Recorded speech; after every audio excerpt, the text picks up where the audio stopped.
At the Onward report, Green Jobs, Red Wall, I work with the Onward think tank very closely, and they're absolutely excellent. I'm going to run out of time to go through that, but alongside the lifelong learning bill that we're looking at today, it's really important the Department for Education works with other government departments to ensure that the landscape is set up. So we're going to educate, we're going to encourage people to do skills, and we're going to encourage people to take on more courses, but unless we get the factories up and motoring, unless we get the seed investment into some areas of tech, the jobs will not be there. So please work with the other government departments. On employability, I have started an APPG, all-party parliamentary group on the future of employability. This has been in direct response to the calls of employers in Stroud, and I know that this is around the country, of recruitment issues. The calls from potential employees, post-pandemic, they're feeling burned out, the high numbers of issues with mental health, millions of people now are on welfare, and I've also been fighting the good fight on childcare. So we've got a huge group of economically inactive, mainly mothers, who are not working at full tilt. So I've been looking at this, and I spoke to a good friend of mine who started an employment company called Finito, and it's his job to get people work ready. It's a gentleman called Leyen. So we put our heads together, and we've started, we've got sort of this employability APPG, because I passionately believe in the power of work doing good, and I can see that thousands of people are no longer work ready. Many millions of people not working at full tilt, but also people don't feel that they've got a place in the workforce. They're not work ready, and they don't feel that they're able to engage. So I know that work is the fastest route out of poverty. That's what all of the evidence tells us. It also helps with getting a reason to get out of bed, good for mental health, good for relationships, and really, really good for our children to see routine and a sense of purpose in our parents. And we don't always have to like our jobs. I tell you, there are days, even in this great privilege to be here, we don't like our jobs, but we have to have a really strong message to the country that work is good for you. Work will help not only you, your family, but also the country, as I said earlier. So this focus on lifelong earning, focus on employability, making sure that we are getting people work ready into a job, to once they're in a job, to be able to transition into a more responsible part of that job or into a new job is the quickest way to feeling sustained and fulfilled. So I look forward to working with the Minister. I believe passionately in what he's trying to do, and also the Secretary of State that I note now in her seat. I'm genuinely ambitious for every single person that I meet, and I think the front bench of the Department for Education are exactly the same. So I wish Godspeed with this bill, and I look forward to making sure it happens. We're now coming to the White House Shadow Minister. Thank you, Mr. Deputy Speaker. Like many in the House, I'm sure I have benefited from training courses and adult education throughout my career. While some of the skills I developed might not have been directly relevant to my employment at the time, they did prove to be incredibly useful later in life. Like the Minister and Secretary of State, I'm therefore a deeply committed believer in the power of lifelong learning, and I want to put my thanks on record to all those who participated in the debate, the honourable members and right honourable members, and I won't perhaps cover all of them in my summing up, but I was particularly interested to hear some of the historical perspectives that were given from a century ago, or maybe 40 years ago. Certainly I do remember Peter Walker from my youth, but that I think gives it some context about just how some of these challenges have been around for quite some time, and how important it is that we collectively should address them. And I just want to pick up a few points. The honourable member for Waveney, who I don't think is back in his place, but he was right to raise the issue of productivity. It's something that I am particularly concerned about in terms of the UK performance, UK economy, and how we've fallen back. It's not a puzzle as far as I'm concerned. I think there are easy ways to resolve this. But the fact of the matter is, Mr. Deputy Speaker, we're 20% behind France in terms of our relative productivity. There are also questions that raised about the eligibility and maintenance support, especially for carers, and their concerns, of course, that we share on these benches. I was interested to hear the sort of discussion that's going on between Member for Stroud and Newcastle under Lyme, really about debt. And of course, we do have to put it in the context of the debt being raised to 9,250 for students, and just what an impact that has had. And of course, we're now in a situation where maintenance loans are relatively frozen, which is really frustrating and reducing the breadth and opportunity for people out there, and reducing the access of young people to education. The Right Honourable Member for Worcester pointed out certain queries and asked about the burden that this might fall on the sector, and it was something that I also picked up on, and I think that's a real concern. And the Honourable Member for Twickenham echoed my concerns about the mechanism of this bill, but in fact there was no actual policy within it. But I think she went on to ask if the government would now abolish the ELQ role, and this is one of the many questions I think that we would have been putting to, or will put to the government when it comes to the committee stage. And I thank the contribution from my right honourable friend, the member for Huddersfield, when he raised the issue about individual learning accounts that had been put forward by the Labour government previously, and that actually there were concerns, there were difficulties with that when it was introduced because of some of the fraud that it led to. Mr. Deputy Speaker, Madam Deputy Speaker, as I alluded to in my opening speech, the need for lifelong learning is greater than ever. We've been on a slippery slope of economic decline for far too long, with UK GDP per capita growing at an average annual rate of 0.5% in real terms between 2010 and 2021, according to the World Bank. The Labour Party is resolute in its determination to reverse this trend, so much so it is one of our guiding national missions, and in that vein we are prepared to support the Minister throughout the passage of this bill, assuming we see fuller detail in due course. But as I said in my opening remarks, there remain too many gaps, far too many questions, far too many uncertainties at this critical stage. What we have is a frame with the real work yet to be done. In essence, it is a promise, not an empty promise, but a promise that needs substantiating. So there are many questions that have been asked this afternoon. We've had questions over the fee setting for modules, for courses, questions over quality, concerns over what this government is planning in terms of how that will be determined, the fee determination, the quality, and particularly concerns over what role precisely will OFS have within this. Many of these would be resolved if the Minister would be prepared to finally publish the LLE consultation response. And there were many questions I raised in my opening remarks that I very much look forward to hearing from the Minister shortly on. But if I could end on one lasting message, it would be this, and that is, please do publish the response to that consultation as a matter of urgency.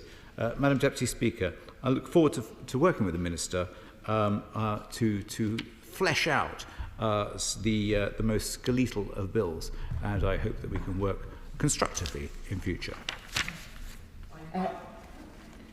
Minister Robert Health. Thank you, Madam Deputy Speaker. Can I start by thanking the shadow spokesman for the very constructive way in which he has approached this bill, and the shadow spokesman for the Liberal Democrats as well. I knew Gordon Marsden well. He was my opposite number when I last had this post a few years ago, and he's a very good man and knows this subject inside out. My honourable friend talks about the consultation. We've said we will publish the consultation before report stage. He will know that the consultation isn't specifically aligned to the measures in this bill. It's about the wider policy of the LLE, and he wants us to introduce the LLE at speed, and that is exactly what we're trying to do, but we want to do it carefully and to make sure that we responded to the consultation following all the submissions that we had in. So, as I say, it will be published by report stage, if not before. He's talked about fee limits. He will know that the Higher Education Act, of course. just in terms of, because he's a decent individual, that I would just ask that with the response, that we do get sufficient time to consider that ahead of the committee stage, given it has been it's 10 months really since the consultation. As I repeat, the consultation will be definitely ready by report stage, and if not before, but I can guarantee to him that it will be ready by report stage. Now, he talked about fee limits. He will know that in the Higher Education Act, the Secretary of State was able to set fee limits from that Act. The Skills Bill built on that which was passed in 2022 as an Act, which allowed for flexible and modular learning. They have the long roots in the ALGA report as well. So the government clearly set direction of travel. And we will be having regular consultation with stakeholders as well. He and the member for Twickenham asked about the hourly value of credit on the face of the bill. The government feels that the number of learning hours in a credit is an area that should continue to be governed from a quality standards perspective rather than a fee limits perspective, and has legislated accordingly. And in the bill, the credits are used to signify the total amount of learning time that a student would ordinarily be expected to spend in order to complete a particular course or part of a course. But further details, I can assure both spokesmen and spokespeople, will be on the number of learning hours associated with credit will be set out in the regulations. However, where providers choose not to use credits in this way for certain courses, these courses will have the fee limit determined using a default credit value, and will face no penalty or reduction in the overall as a result of this. If I could just turn to my successor as chair of the Education Select Committee, the member for Worcester. He spoke quite interestingly about his father. I read a book about his father. He was a very good man. And he talks about the burden of regulation. Our intention is to simplify regulation, not to add to it. Of course, those institutions that offer the LLE will be registered with the OFS. He talked about partnerships with further education and higher education. Absolutely. I think this will rocket boost that, and there are already examples of it. If I can give him the example of Nottingham, Trent University and Mansfield College, for example, which are great examples. And as I repeat, the consultation will be ready by a report stage.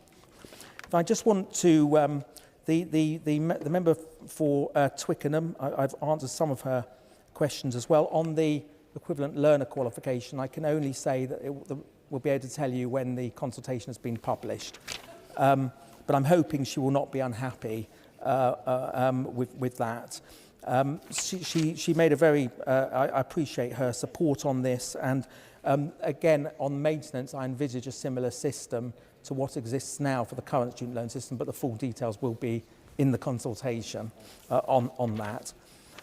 The member for Waveney made a very important speech and is passionate about further education and championing further education.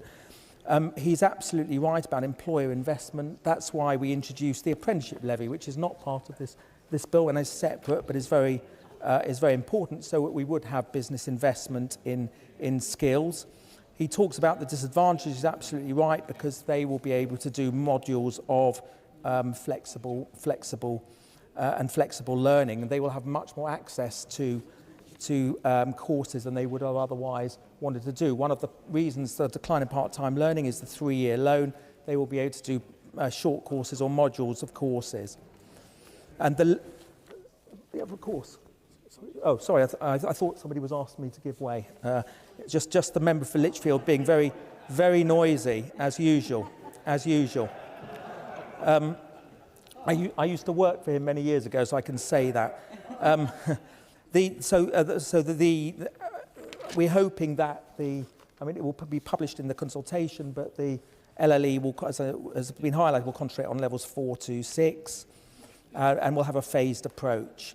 The member for Newcastle talked powerfully about this and about good outcomes for students. Of course, I'll meet with his new college group, and business level, local business involvement qualifications. That's entirely why we have the local skills improvement plans. The member for Wantage made a brilliant speech, as is often our want. He will know we've introduced UCAS for apprenticeships and hope to expand that over the coming months and years. He's right, it shouldn't have just been university, university, university. It should have been skills, skills, skills, skills. I'm delighted, as I say, by the positive response to this bill. Universities UK have said that it is a welcome step and a more flexible system of opportunity at its heart. And I want to thank all the members who've spoken today. As my right honourable friend, the Secretary of State, mentioned earlier, this bill is a major step forward in our mission to revolutionise access to post-18 education and skills through the introduction of the lifelong loan entitlement. I do just want to answer one point, an additional point about the number of adult learners, which has increased to 4.3% from 2021-22 to 2022 to 23, and you will know that many adults are now doing apprenticeships and different kind of adult learning skills. The bill just has 3 clauses, but in supporting of the LLE, it will transform lives. It will transform the lives of working people on low incomes. It will transform the lives of carers who need to balance their commitments alongside study. It will transform the lives of anyone who wants to upskill in their existing career or propel themselves into a new one. The LLE will enable access to modules and courses in a way that hasn't been possible before. It will provide individuals with a loan entitlement to the equivalent of 4 years of post-18 education to use over their working life. Regardless of background, income or circumstance, people have access to a flexi travel card to jump on and off their learning as opposed to being confined to a single advance ticket. This isn't just a train journey though, it's a life journey. The Lifelong Learning Higher Education Fee Limits Bill brings in the next piece of legislation to support delivery of the LLE from 2025. As my right honourable friend, the Secretary of State, set out earlier, the bill has 3 core elements. It will enable limits for tuition fees to be based on credits. Currently, tuition fees are set for complete years of full courses only. This change means that short courses and modules will be priced appropriately in comparison to and alongside longer courses, for example, degree programmes. Second, as was highlighted by the member for Wantage, this bill introduces the concept of a course year. Currently, tuition fee limits are based on academic years of study. This change will allow fee limits to be applied more accurately to courses which are not aligned with traditional academic years.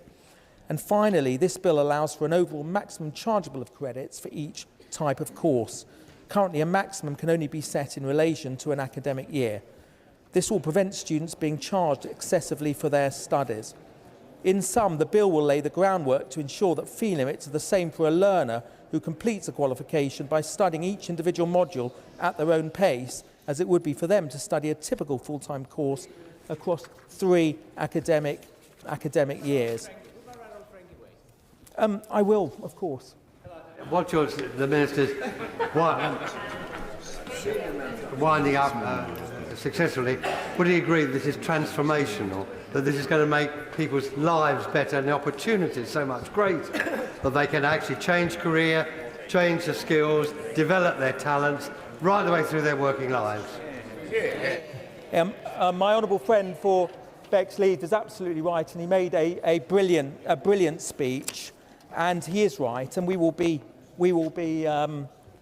resourcing this in a way that my honourable friend for Stroud wanted in terms of our extra spending on skills and further education colleges, and I thank her also for her important speech.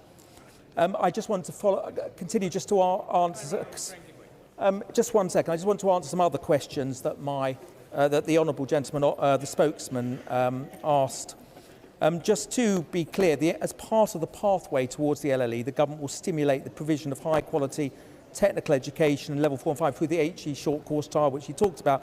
That's 22 providers. Order. Could I just ask members to be quieter because we can't hear what the Minister's saying and he is not able to see which interventions are coming. So, Minister. On the student finance system, we'll keep the student finance system under review to ensure it's delivering value for money for both students and taxpayer. The forecast costs, which he asked about for the LE, will be outlined at a future spending review. He asked about the QAA. The QAA released a public statement in July 2022 requesting to step down from their position as the designated quality body, and we're currently consulting on the de-designation of the QAA as required by HERA 2017. That consultation closes on the 3rd of March, which I think, of course. Madam Deputy Speaker, I'm hugely grateful to my right honourable friend for giving way. Now, clearly, this is a devolved area of policy in the nations of the UK.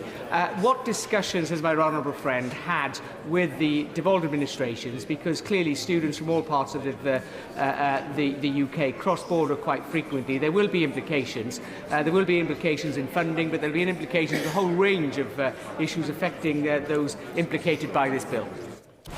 My right honourable friend makes an important point, and we will have further be able to explain to him further in once the publication of the consultation paper has been published before the report stage of the bill.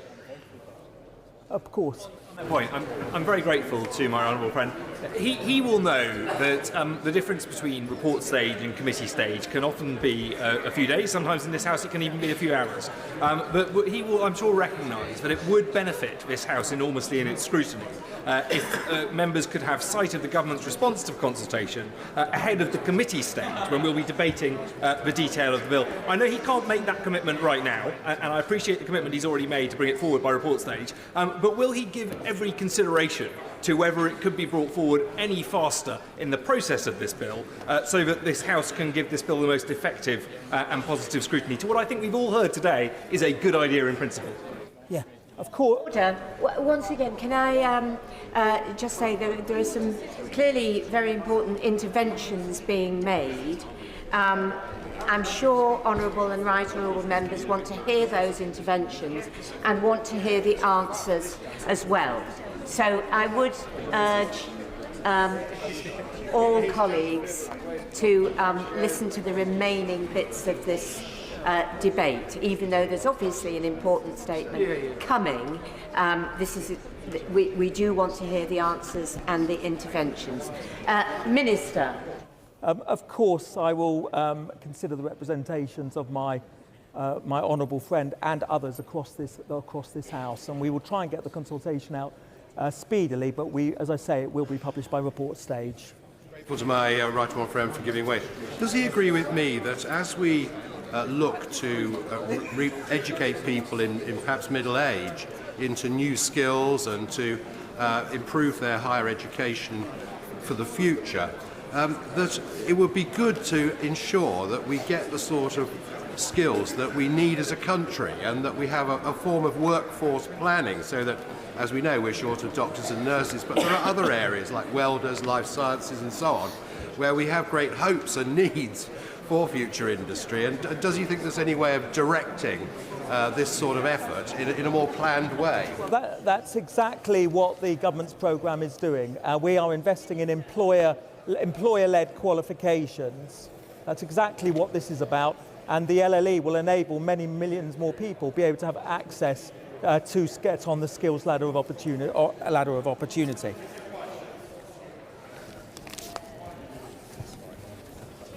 Of course. Dean, thank you, Madam Deputy Speaker. As we look to retrain in later life, can we look to make sure that our armed forces have the support that they need after serving their king, queen and country when they possibly need to retrain after they leave the armed forces? Yeah. Well, the beauty of this bill, say to my right honourable friend, is that it will enable anyone to retrain and be able to do long courses, short courses or modules of courses at a time of their own choosing, and building up credits along the way. So the armed forces will be able, who leave the army will be able to do those kind of retraining skilled. Okay, for the last time. I thank the Minister for giving way. Does the Minister agree with me that not only will this legislation and government support, but the £6.6 million of investment in Cadbury College in Kings Norton in my constituency will make sure that people will have the facilities and the resources to make sure we're giving people the skills they need for later on in life? Order. Well, once again, it is getting very noisy, and we're not able to hear the answers from the Minister. So I would urge colleagues to listen to the answers that the Minister is giving. Minister. Michael Fabricant. Thank you. I just wonder whether the Deputy Speaker could make an inquiry as to whether the loudspeakers are turned up. Because although there is some noise in the chamber, it's actually rather quiet coming out of the speakers in our benches. Well, I thank the honourable gentleman for that point of order. I think it would be helped, the situation would be helped, and I can still hear a lot of noise even when I'm speaking. So I would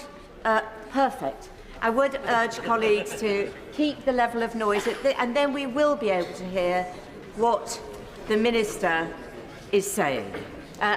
Minister. I too, my honourable friend, absolutely agree, and he's hit the nail on the head. And just on terms of the point of order, it's never quiet when the honourable member is in the House of Commons. Never quiet. Just to finally follow up with one of the questions from the Liberal Democrat spokesman, in terms of the student loan repayment mechanism work compared to now. So we are building the LLE on a proven system, consciously designed to both support students pursuing higher education and share the cost fairly with the taxpayer. As the current student loan system, repayments will be linked to income, not interest rates or the amounts borrowed. So in the few minutes that remain, I'm grateful to members for their contributions today, and I hope to have addressed as many points as possible. I want to conclude by reiterating the significance of this bill. The bill is a further piece of the jigsaw of the transformative reforms that will improve our skills system and revolutionise how and when people can and do access study. And this sentiment is echoed by the sector. Professor Tom Buick of the Federation of Awarding Bodies emphasising the potential of the bill to be the most radical entitlement to adult education, skills training and retraining delivered at the point of need ever introduced. These reforms are a step forward, providing everyone with a ladder opportunity to get the skills, security and prosperity that they need.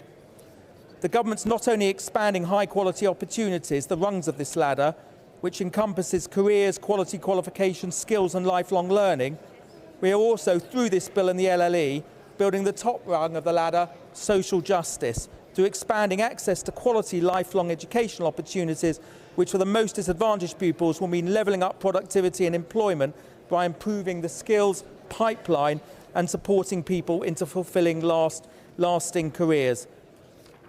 I know you will join me in supporting this greater flexibility to our post-18 education and skills system, removing barriers to ensure everyone is empowered to access further and higher education when and how it suits them. The bill will promote equality in access to education, whether students are undertaking a degree or module of a degree. I commend the bill to the House.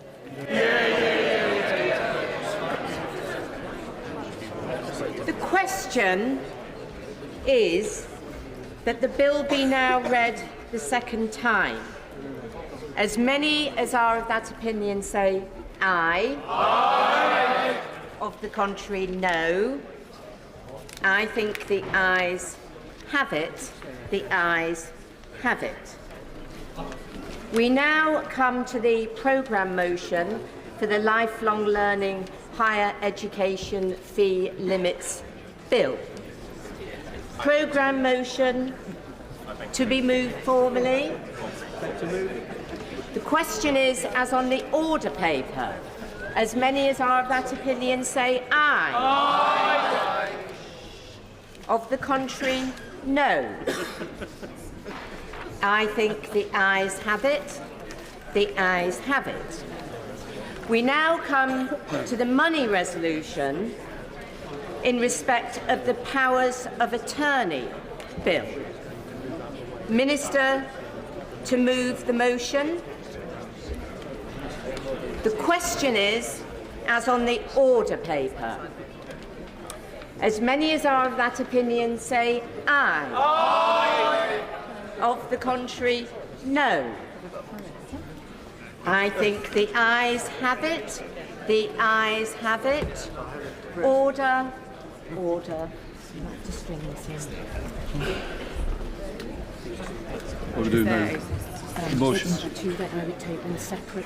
Right, we've got two motions. I'll take them separately. Motion number 4, Minister to move. I beg to move. All in favour? Aye. The contrary, no. I think the ayes have it. The ayes have it. We now come to number 5, telecommunications. Minister to move. I beg to move. Questions as on the order paper. As many that opinion say aye. Aye. The contrary, no. The ayes have it.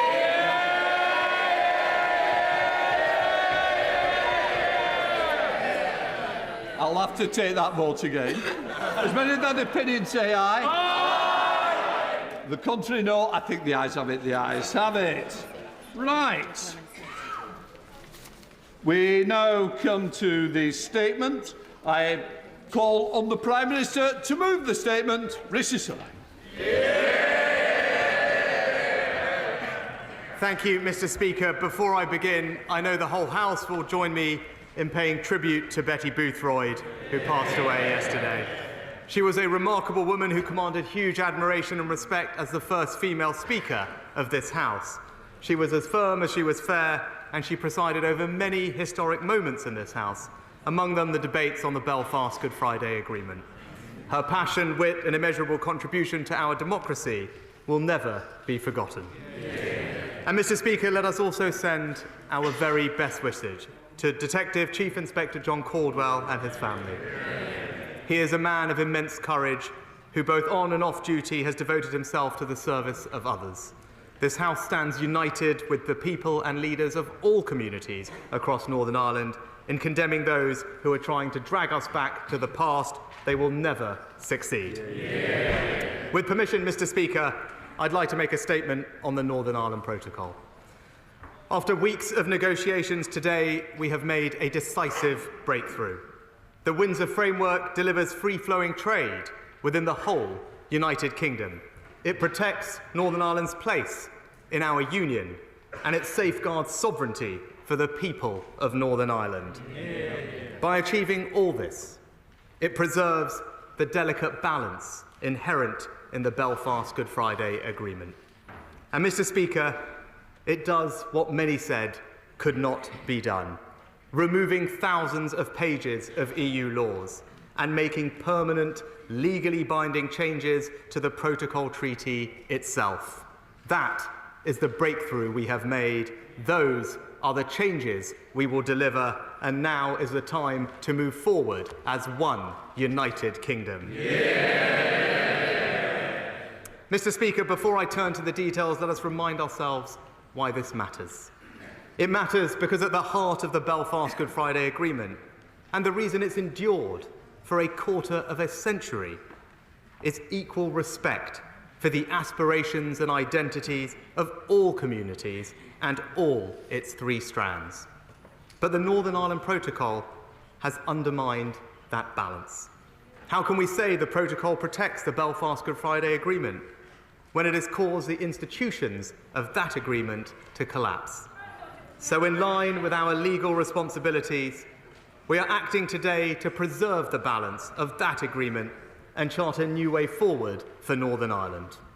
I pay tribute to our European friends for recognising the need for change, particularly President von der Leyen, my predecessors for laying the groundwork for today's agreement,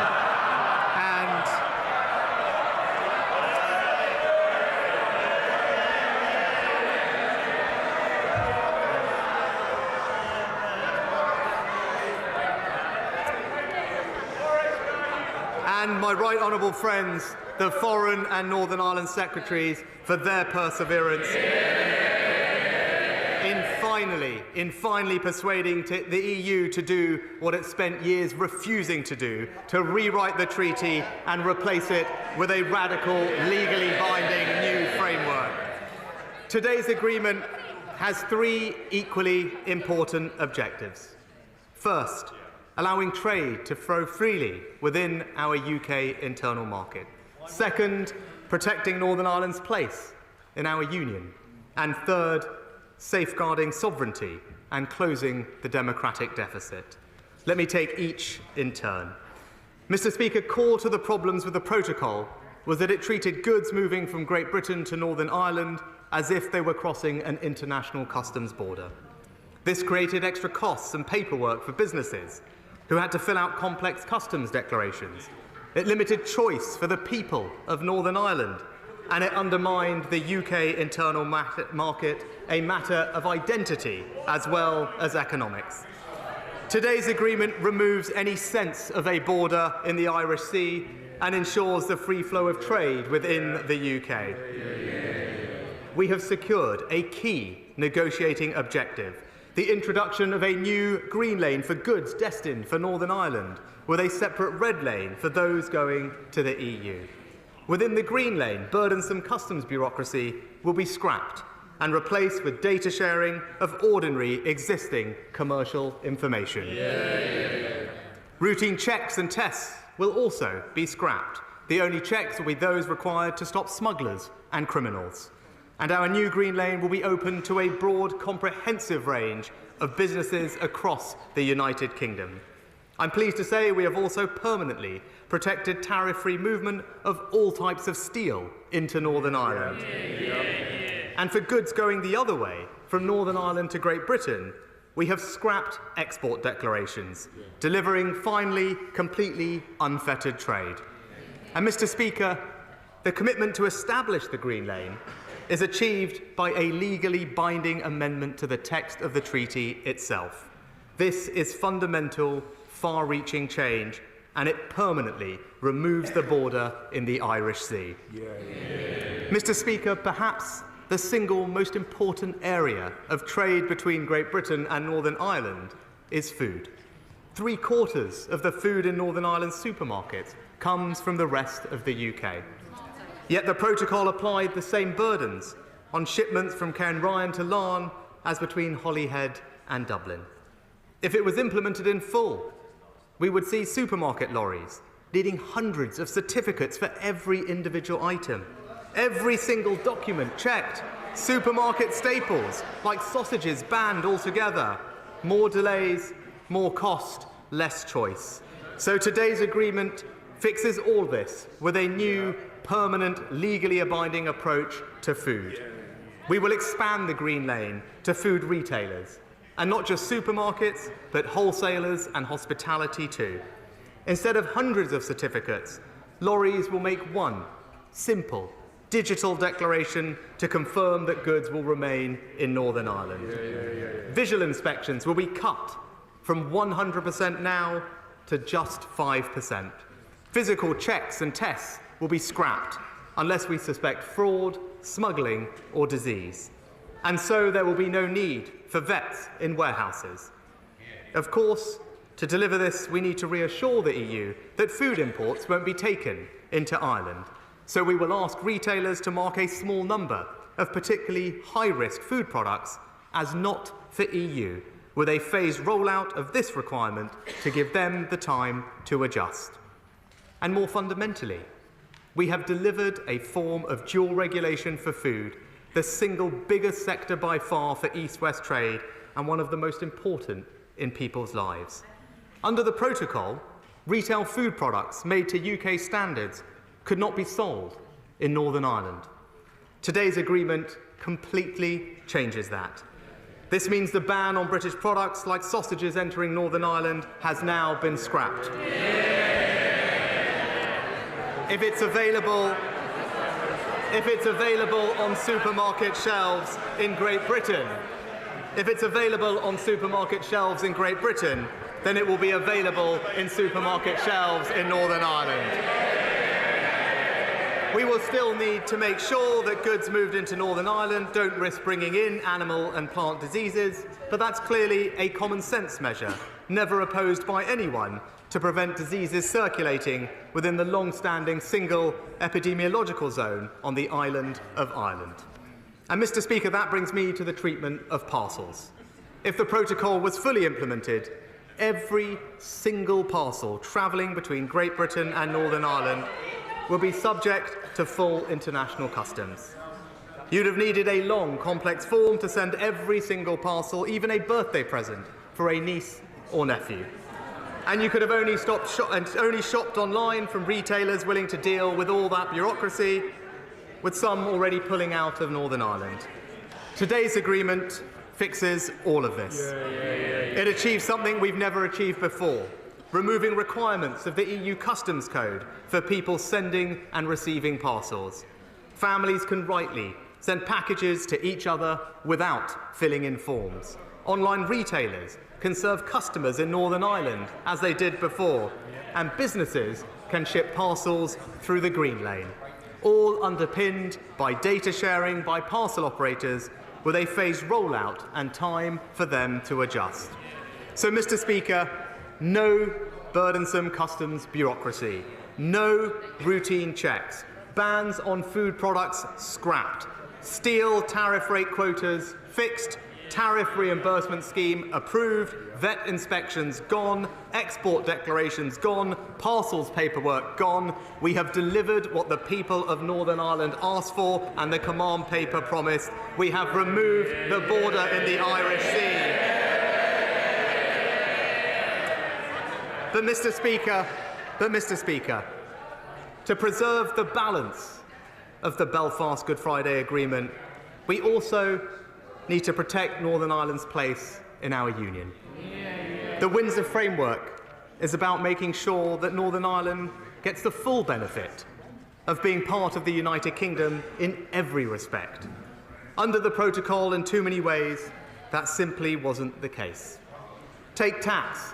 When I was Chancellor, it frustrated me that when I cut VAT on solar panels or beer duty in pubs, those tax cuts didn't apply in Northern Ireland. Now we've amended the legal text of the treaty so that critical VAT and excise changes will apply to the whole of the United Kingdom.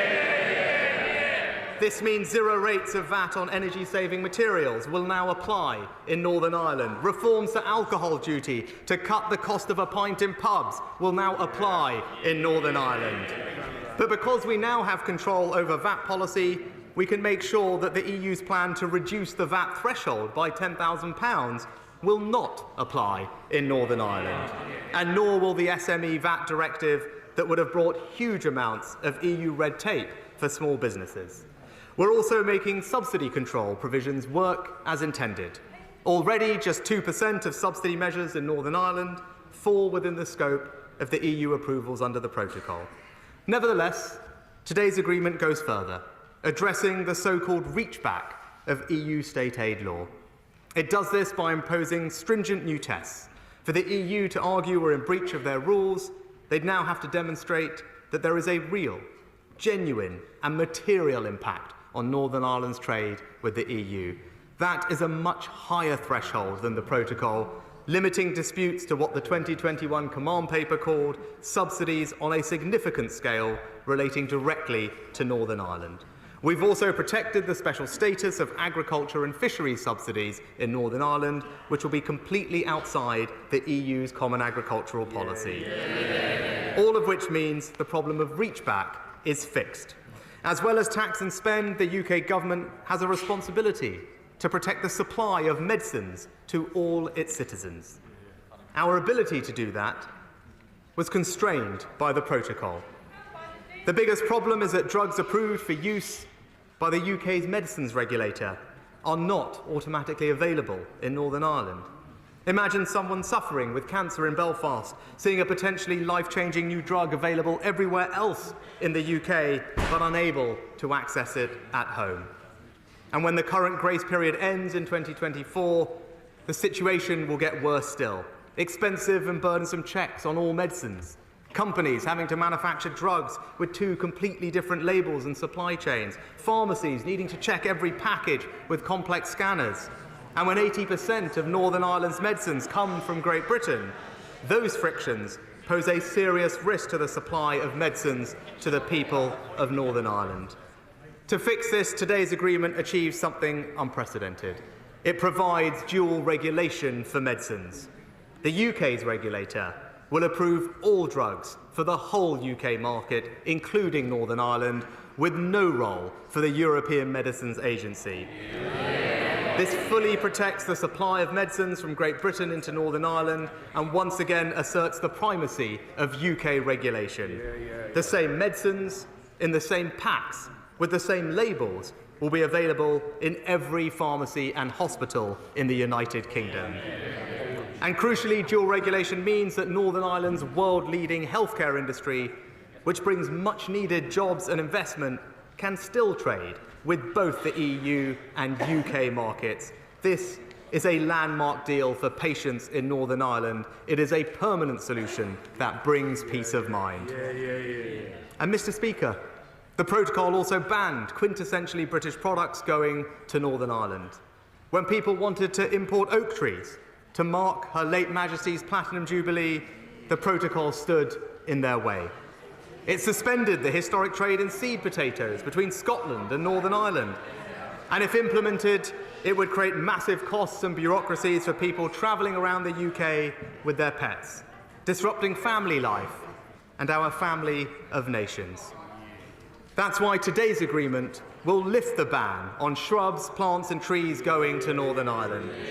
Lift the ban on the movement of seed potatoes, particularly important for Scottish businesses, and we will deliver this by expanding the existing UK plant passport scheme. And when it comes to pets, we have made sure that people from Northern Ireland will have completely free access to travel to Great Britain. And if you're a pet owner travelling from Great Britain to Northern Ireland, just make sure your pet is microchipped, and then all you'll need to do is simply tick a box when booking your travel. So whether it's lower VAT rates, lower beer duty, Jubilee Oaks in garden centres, seamless travel with pets, seamless trade in seed potatoes, or the seamless supply of cutting-edge medicines, all of this now available for everyone, everywhere in the United Kingdom. And Mr. Speaker, the Windsor framework goes further still, safeguarding sovereignty for the people of Northern Ireland and eliminating the democratic deficit. Fundamentally, the protocol meant the EU could impose new laws on the people of Northern Ireland without them having a say. I know some members of this House, whose voices I deeply respect, say that EU laws should have no role whatsoever in Northern Ireland. I understand that view. I am sympathetic to it. But for as long as the people of Northern Ireland continue to support their businesses having privileged access to the EU market, and if we want to avoid a hard border between Northern Ireland and Ireland, as we all do, then there will be some role for EU law. So the question is, what is the absolute minimum amount necessary to avoid a hard border? Today's agreement scraps 1,700 pages of EU law. The amount of EU law that applies in Northern Ireland is less than 3%. And the people of Northern Ireland retain the right to reject that 3% through next year's consent vote. However, that consent vote is about the whole protocol, so it cannot by its nature provide oversight of individual new laws. And it does not address the number one challenge to sovereignty made by the protocol, the ability of the EU to impose new or amended goods laws on Northern Ireland without them having a say. To address that, today's agreement introduces a new Stormont break. The Stormont break does more than just give Northern Ireland a say over new EU laws. It means they can block them. How will this work? The democratically elected Assembly can oppose new EU goods rules that would have significant and lasting effects on their everyday lives. They will do so on the same basis as the petition of concern mechanism in the Good Friday Agreement, needing the support of 30 members from at least 2 parties. If that happens, the UK government will have a veto. And we will work with the Northern Ireland Assembly and all parties to codify how the UK government will use that veto. And let me tell the House the full significance of this breakthrough. The Stormont break gives the institutions of the Good Friday Agreement a powerful new safeguard. It means the United Kingdom can veto new EU laws if they are not supported by both communities in Northern Ireland. And yes, it is true that until now, the EU had refused to consider treaty change. We were told it was impossible. The EU negotiators would never consider it. But the Stormont break has been introduced by fundamentally rewriting the treaty, specifically the provisions relating to dynamic alignment. That is a permanent change. It ends the automatic ratchet of EU law. And if the veto is used, the European courts can never overturn our decision. And the EU have also explicitly accepted an important principle in the political declaration. It is there in black and white that the treaty is subject to the Vienna Convention. This means that unequivocally the legal basis for the Windsor framework is in international law. I'd like to thank my right honourable friend, the member for Stone, for his support in negotiating this point. And it puts beyond all doubt that we have now taken back control. Mr. Speaker, from the very start, we have listened closely and carefully to views on all sides of this debate.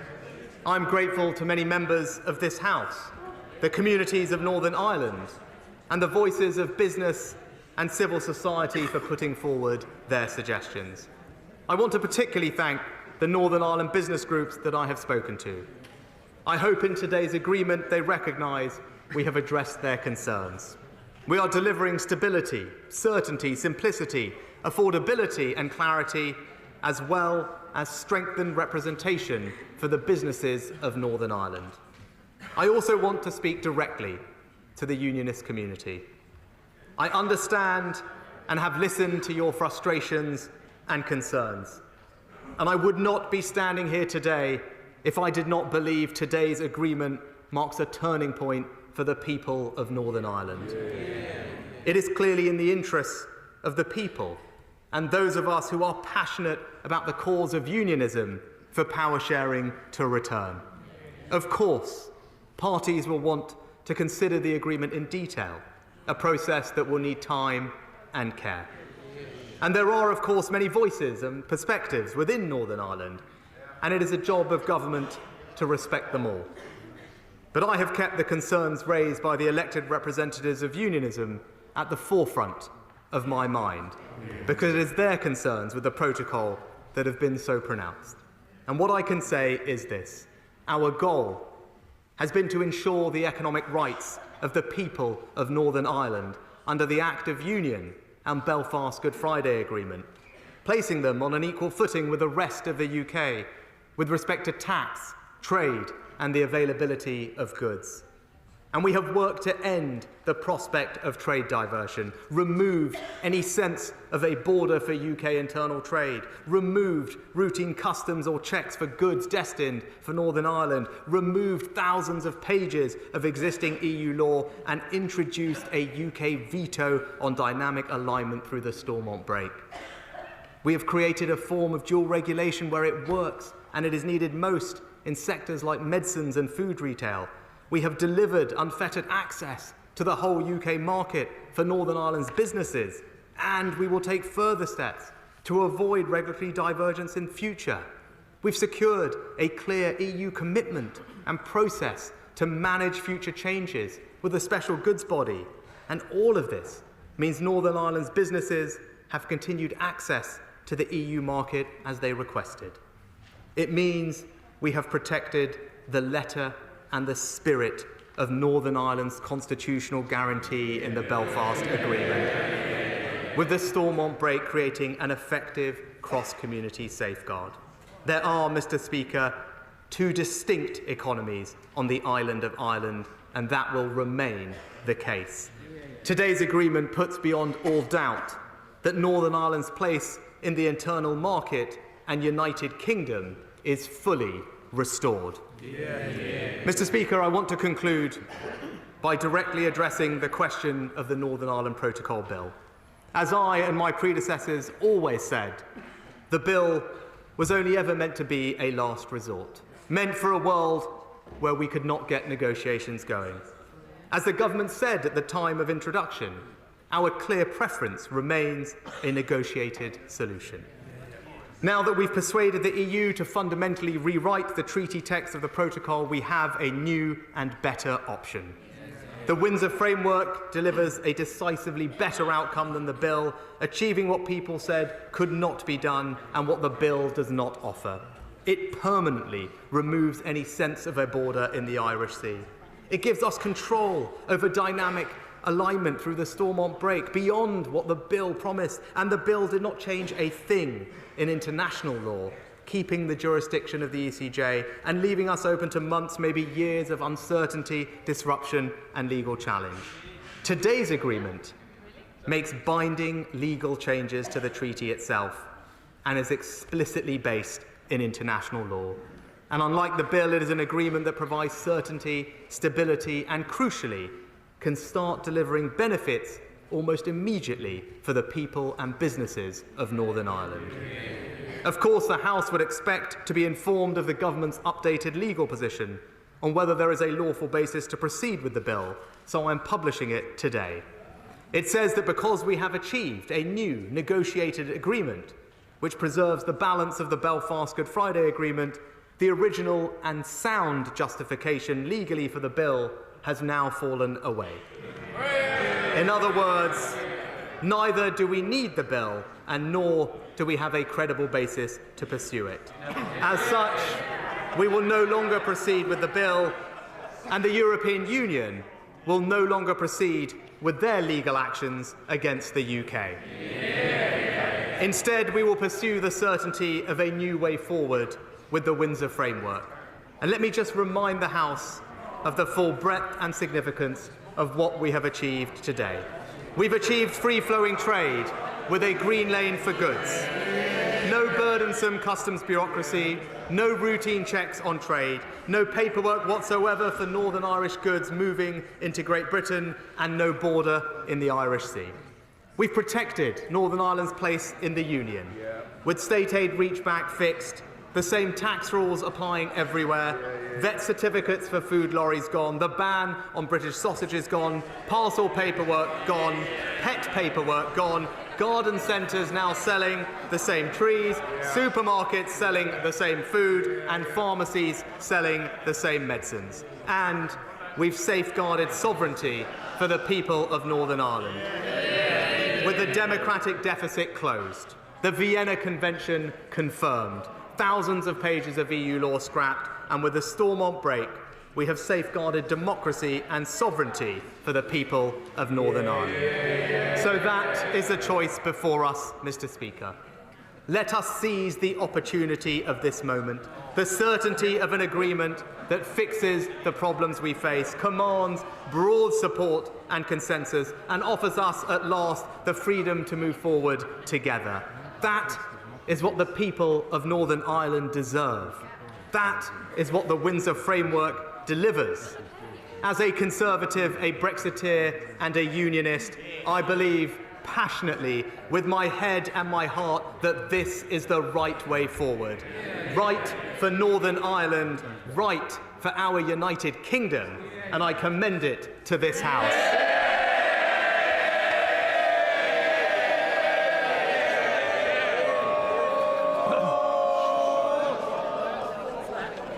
Thank you. What I want to do is make sure we get everybody in. This is a very important day. I now call the Leader of the Opposition, Keir Starmer. Thank you, Mr. Speaker, and thank you to the Prime Minister for advance sight of his statement and for the briefing I was given earlier this afternoon. I'd like to start by joining the Prime Minister in paying tribute to Betty Boothroyd. As Speaker of this House, She was at the forefront of a generation that smashed the glass ceiling for female politicians. She was an inspirational woman, a dedicated and devoted public servant who will be clearly missed by all who knew her. My thoughts, the thoughts of the whole House, are with her very many friends and family. Mr. Speaker, the Good Friday Agreement and the peace and prosperity it brought to Northern Ireland are amongst the proudest achievements of the last Labour government. But we in Labour have always recognised this achievement does not principally belong to us, but to the people of Northern Ireland, who over a quarter of a century have overcome differences that once seemed insurmountable and shown that they can work together to build a better future for themselves and for the generations to come. I had the privilege of working for a number of years with the Police Service of Northern Ireland so that it can serve and represent both communities. But it's the police officers themselves who carried out that change. They helped make peace of the Good Friday Agreement stick. So I was deeply saddened by the shooting of DCI John Caldwell.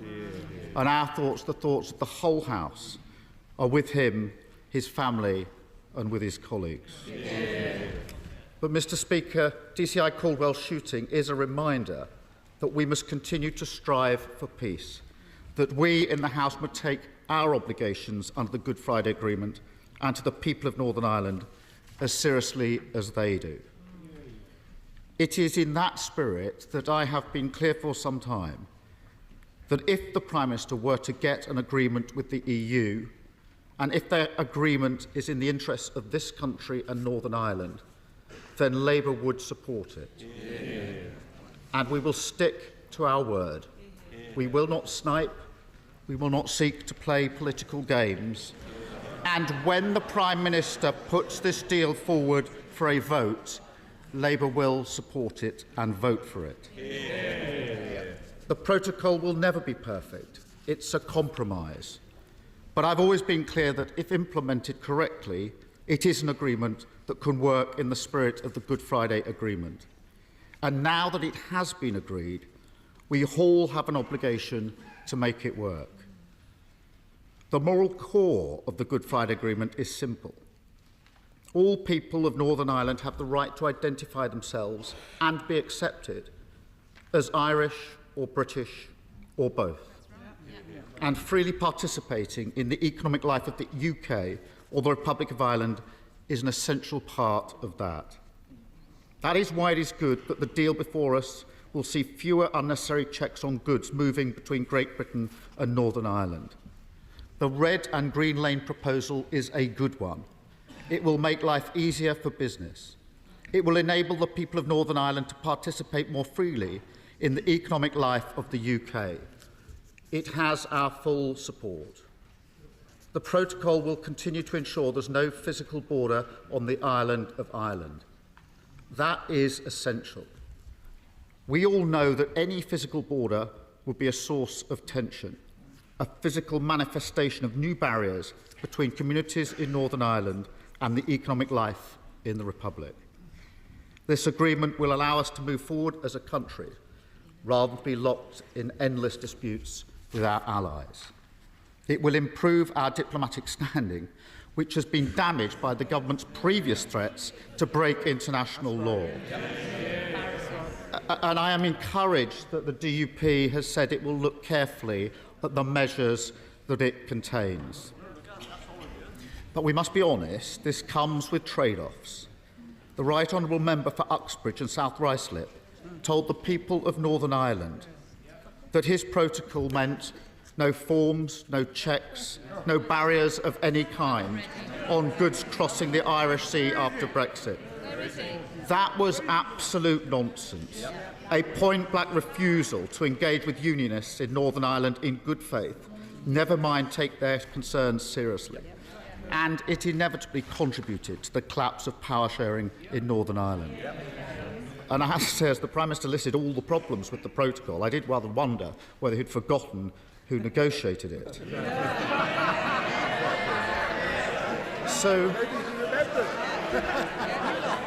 So when presenting what this agreement means in practice, and it will take time for everybody to read it and carefully consider it, I urge the Prime Minister to be utterly unlike his predecessor. Do not pretend the deal is something it is not. Unlike his predecessor. Do not pretend the deal is something it is not. Where there are trade-offs to be made, argue the case for them. Treat unionists with the respect of frank honesty, not the contempt of bluster. Because in this 25th anniversary year of the Good Friday Agreement, we must once again embrace compromise and put division behind us. This deal is not perfect, but because we recognise that the UK agreed to the protocol and has an obligation to make it work, because we recognise that for the protocol to work, there will inevitably be trade-offs, and because we always recognise that peace and prosperity in Northern Ireland is hard-won, Labour will support the Windsor framework. I hope that in coming days others will come to support the agreement in the same spirit and join Labour in voting to make the protocol work, in voting to face the future, in voting for country before party. Thank you, Mr. Speaker. Thank you, Mr. Speaker. Can I thank the right honourable gentleman for his comments and support. I agree with him on the substance of what he has said, and I would just say to him that for me, I would talk of balance and the delicate balance inherent in the Belfast Good Friday Agreement. And it's important that we respect the aspirations and identities of all communities, and that's what the protocol had unbalanced, and that's what the Windsor framework restores. And I do believe, hand on heart, that the changes we have achieved, the framework that we now have in place, will enable balance to be restored to the people of Northern Ireland. It puts them in control of their destiny. It secures their place in the Union. It safeguards their sovereignty. And on that basis, I hope we can look forward to a brighter future for everyone in Northern Ireland. Thank you, Mr. Speaker. May I first associate myself with the remarks made both by my right honourable friend and the Leader of the Opposition about Baroness Boothroyd, an outstanding speaker, and DCI John Caldwell. The Northern Ireland Protocol, negotiated and signed by the Government in December 2019, adopted the European Union's preferred proposal of a border down the Irish Sea. Can I congratulate my right honourable friend and the Secretary of State for Northern Ireland and the Foreign Secretary and all their teams for all the work they have done to achieve this negotiated settlement, which will make a huge difference. And does my right honourable friend agree with me that the best move now is for everybody across this House to support this settlement, because that is what is in the best interests of all the people of Northern Ireland? Prime Minister. Well, can I thank my right honourable friend and join her in paying tribute to the Northern Ireland Foreign Secretaries. They deserve enormous credit for the framework that we have achieved today. And can I pay tribute to her for all her work over the years on this topic, where she has kept safeguarding the Union at the top of her mind throughout. And I agree with her. What all of us should have at this moment at the top of our minds is the people of Northern Ireland and what is in their interest. And I hope when people have the time and space to consider the Windsor framework, that they will see that this is the best way to move forward and build that better future in Northern Ireland. SNP spokesperson Stephen Flynn. Thank you, Mr. Speaker. I think I'm the group leader, but I'll take spokesperson as well. The glass ceilings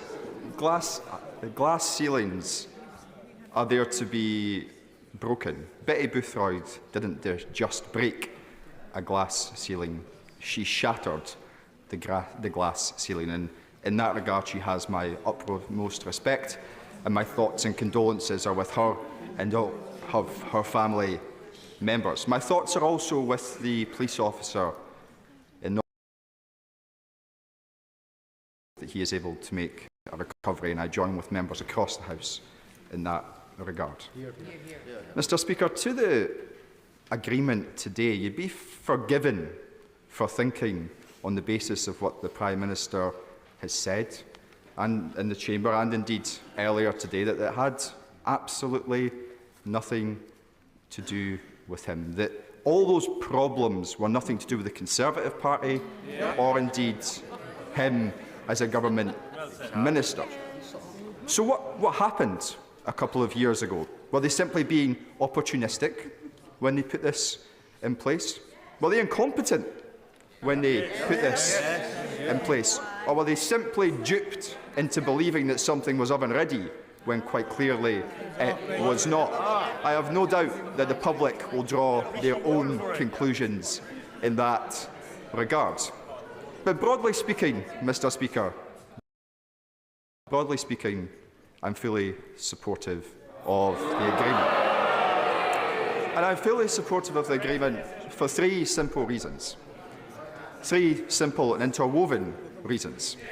It seeks to safeguard peace in Northern Ireland, something which we all know is incredibly important. It seeks to protect the Good Friday Agreement, which is, of course, protect the Good Friday Agreement, which I think everyone in the Chamber would agree is incredibly important.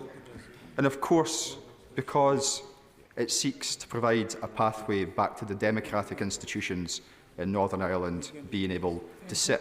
Now, it's not for me to pontificate about democracy in Northern Ireland, but I sincerely hope that those parties involved will be able to come to an agreeable conclusion, and I know the Prime Minister shares my views in that regard.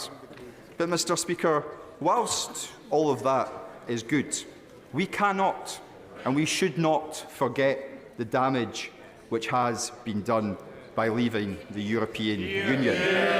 Brexit has been an unmitigated disaster, and they don't have to believe me, Mr. Speaker, because what they should do is read the OBR, who outlined that there would be a 4% hit to GDP as a result of Brexit. Or perhaps they should reflect upon the fact that the trade deficit between the UK and EU is at its highest level on record. Perhaps they could listen to the private sector, those businesses who are unable to trade,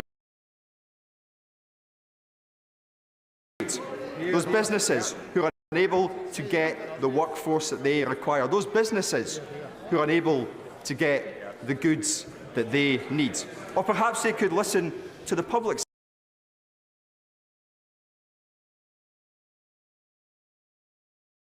sector, who of course are facing severe problems as well, many of them driven by workforce shortages. Indeed, many of the problems which encompass and face all of our NHSs across these Isles come from the fact that we have significant staff shortages in social care. Each and every one of those points, Mr. Speaker, is a result of the disaster that has been leaving the European Union. And I just find it astonishing, Mr. Speaker, that we have a situation where the leader of the Labour Party and the leader of the Conservative Party are hand in glove when it comes to their position on Brexit. But just finally, Mr. Speaker, we heard integrity of the United Kingdom spoken about at length by the Prime Minister. Indeed, I think it was reflected upon by the leader of the opposition as well.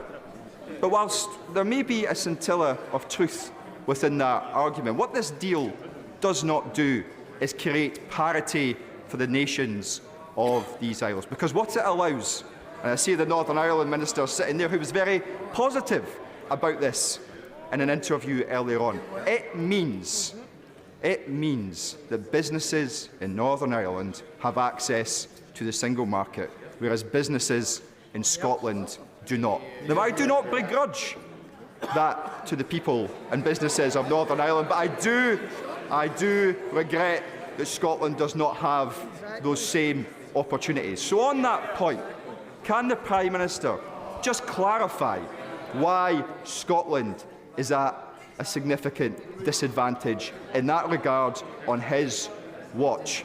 And does he not agree with me that the only way for Scotland to have access to GDP as a result of Brexit? Or perhaps they should reflect upon the fact that the trade deficit between the UK and EU is at its highest level on record. Perhaps they could listen to the private sector, those businesses who are unable to trade.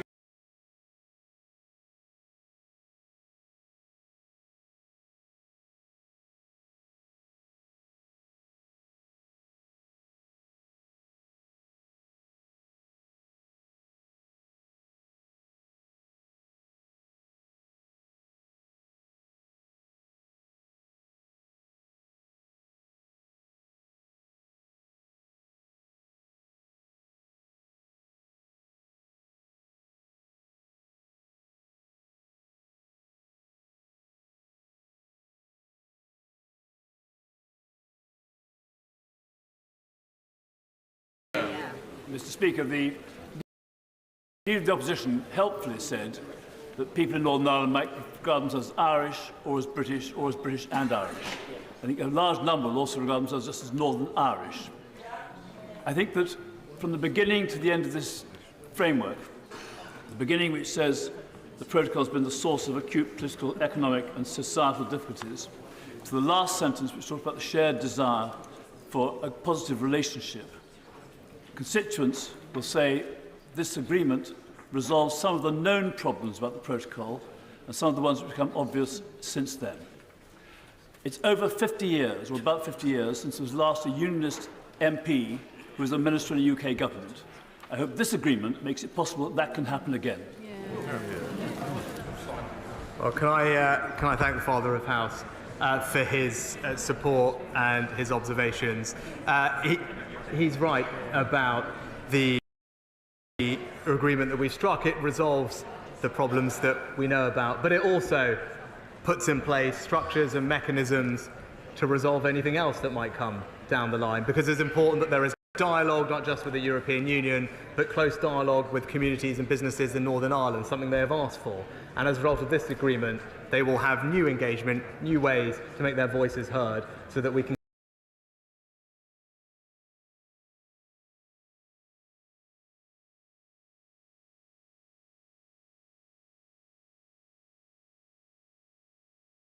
continue to make sure that we do the best for them and their communities in Northern Ireland. Sir Geoffrey Donaldson. Thank you, Mr. Speaker. And could I, on behalf of the Democratic Unionist Party, add our voice in tribute to the late Betty Boothroyd, who was my first Speaker, a wonderful woman who brought so much to this House. And could I also add our concern and our sympathy to the family of DCI Caldwell. He continues to be in our prayers, Mr. Speaker, and I was pleased to stand with the other leaders in Belfast with the Chief Constable on Friday, and to be clear, the people who perpetrated this evil have no place in the future of Northern Ireland. Mr. Speaker, our judgment and principled position in opposing the protocol in Parliament and at Stormont, I believe, has been vindicated. Undoubtedly, it is now recognised that the protocol does not work.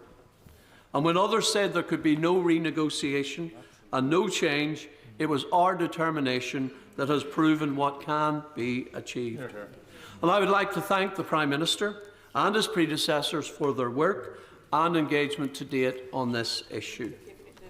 In broad terms, it is clear that significant progress has been secured across a number of areas, whilst also recognising that there remain key issues of concern. There can be no disguising the fact, for example, that in some sectors of our economy in Northern Ireland, EU law remains applicable in our part of the United Kingdom.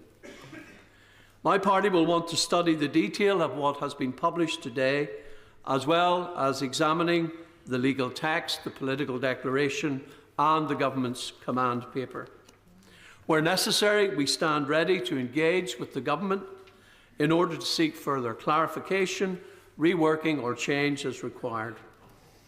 Ultimately, my party will now assess all these proposed outcomes and arrangements against our 7 tests outlined in our 2022 Assembly Election Manifesto to determine whether what has been published meets those tests and whether it respects and restores Northern Ireland's place within the United Kingdom.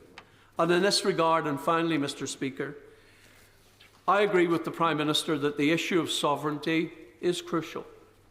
Article 6 of the Act of Union, the very basis of the Union itself, the economic union of the United Kingdom, was seriously undermined by the GDP as a result of Brexit. Or perhaps they should reflect upon the fact that the trade deficit between the UK and EU is at its highest level on record. Perhaps they could listen to the private sector, those businesses who are unable to trade.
To GDP as a result of Brexit. Or perhaps they should reflect upon the fact that the trade deficit between the UK and EU is at its highest level on record. Perhaps they could listen to the private sector, those businesses who are unable to trade.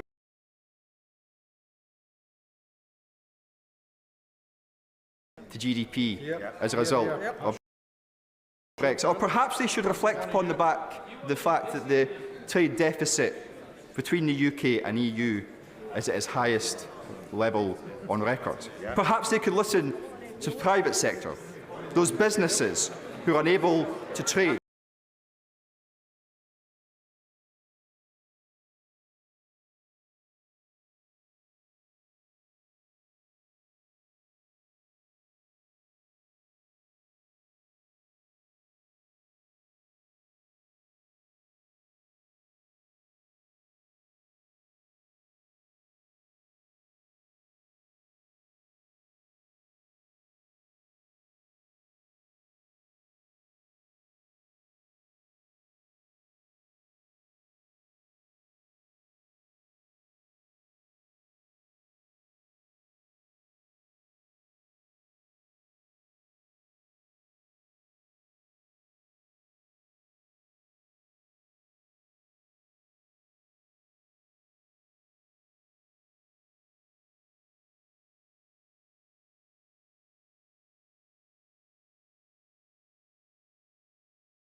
Boothroyd.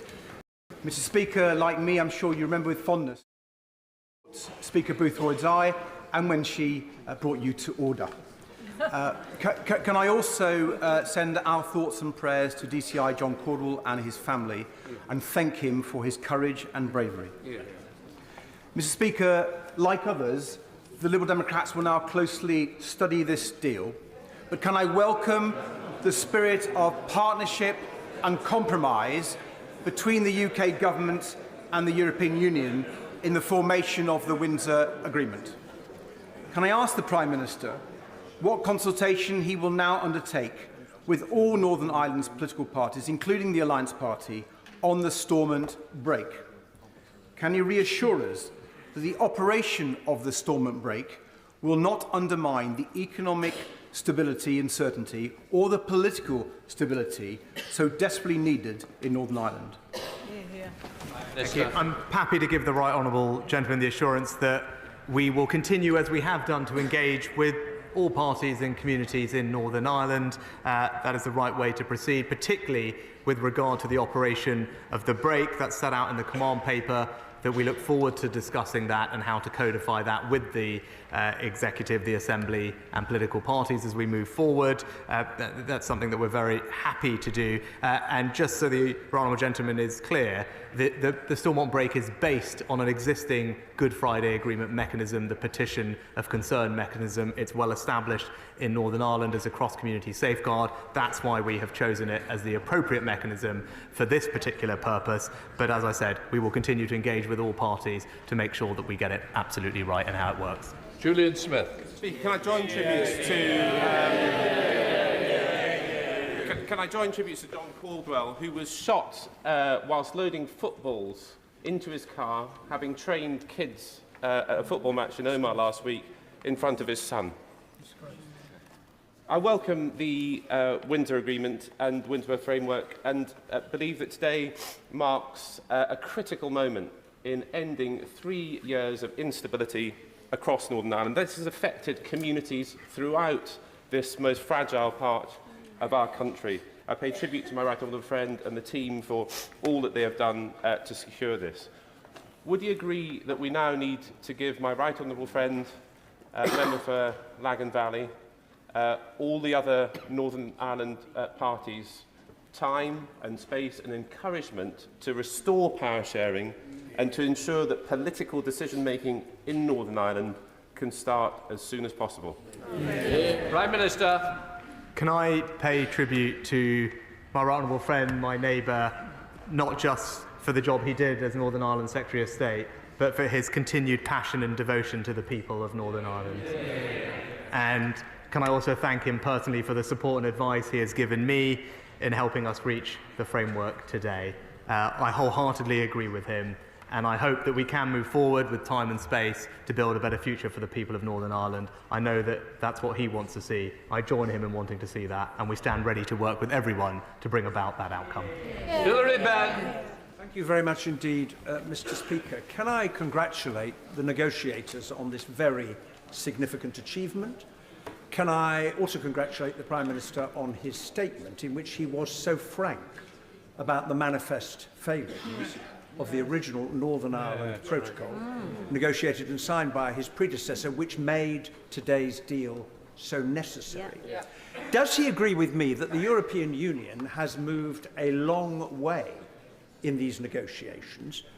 And does he agree that all of us in this House look forward as soon as possible to the restoration of power sharing in Northern Ireland, because that is in the best interests of the people of that part of our United Kingdom? Minister.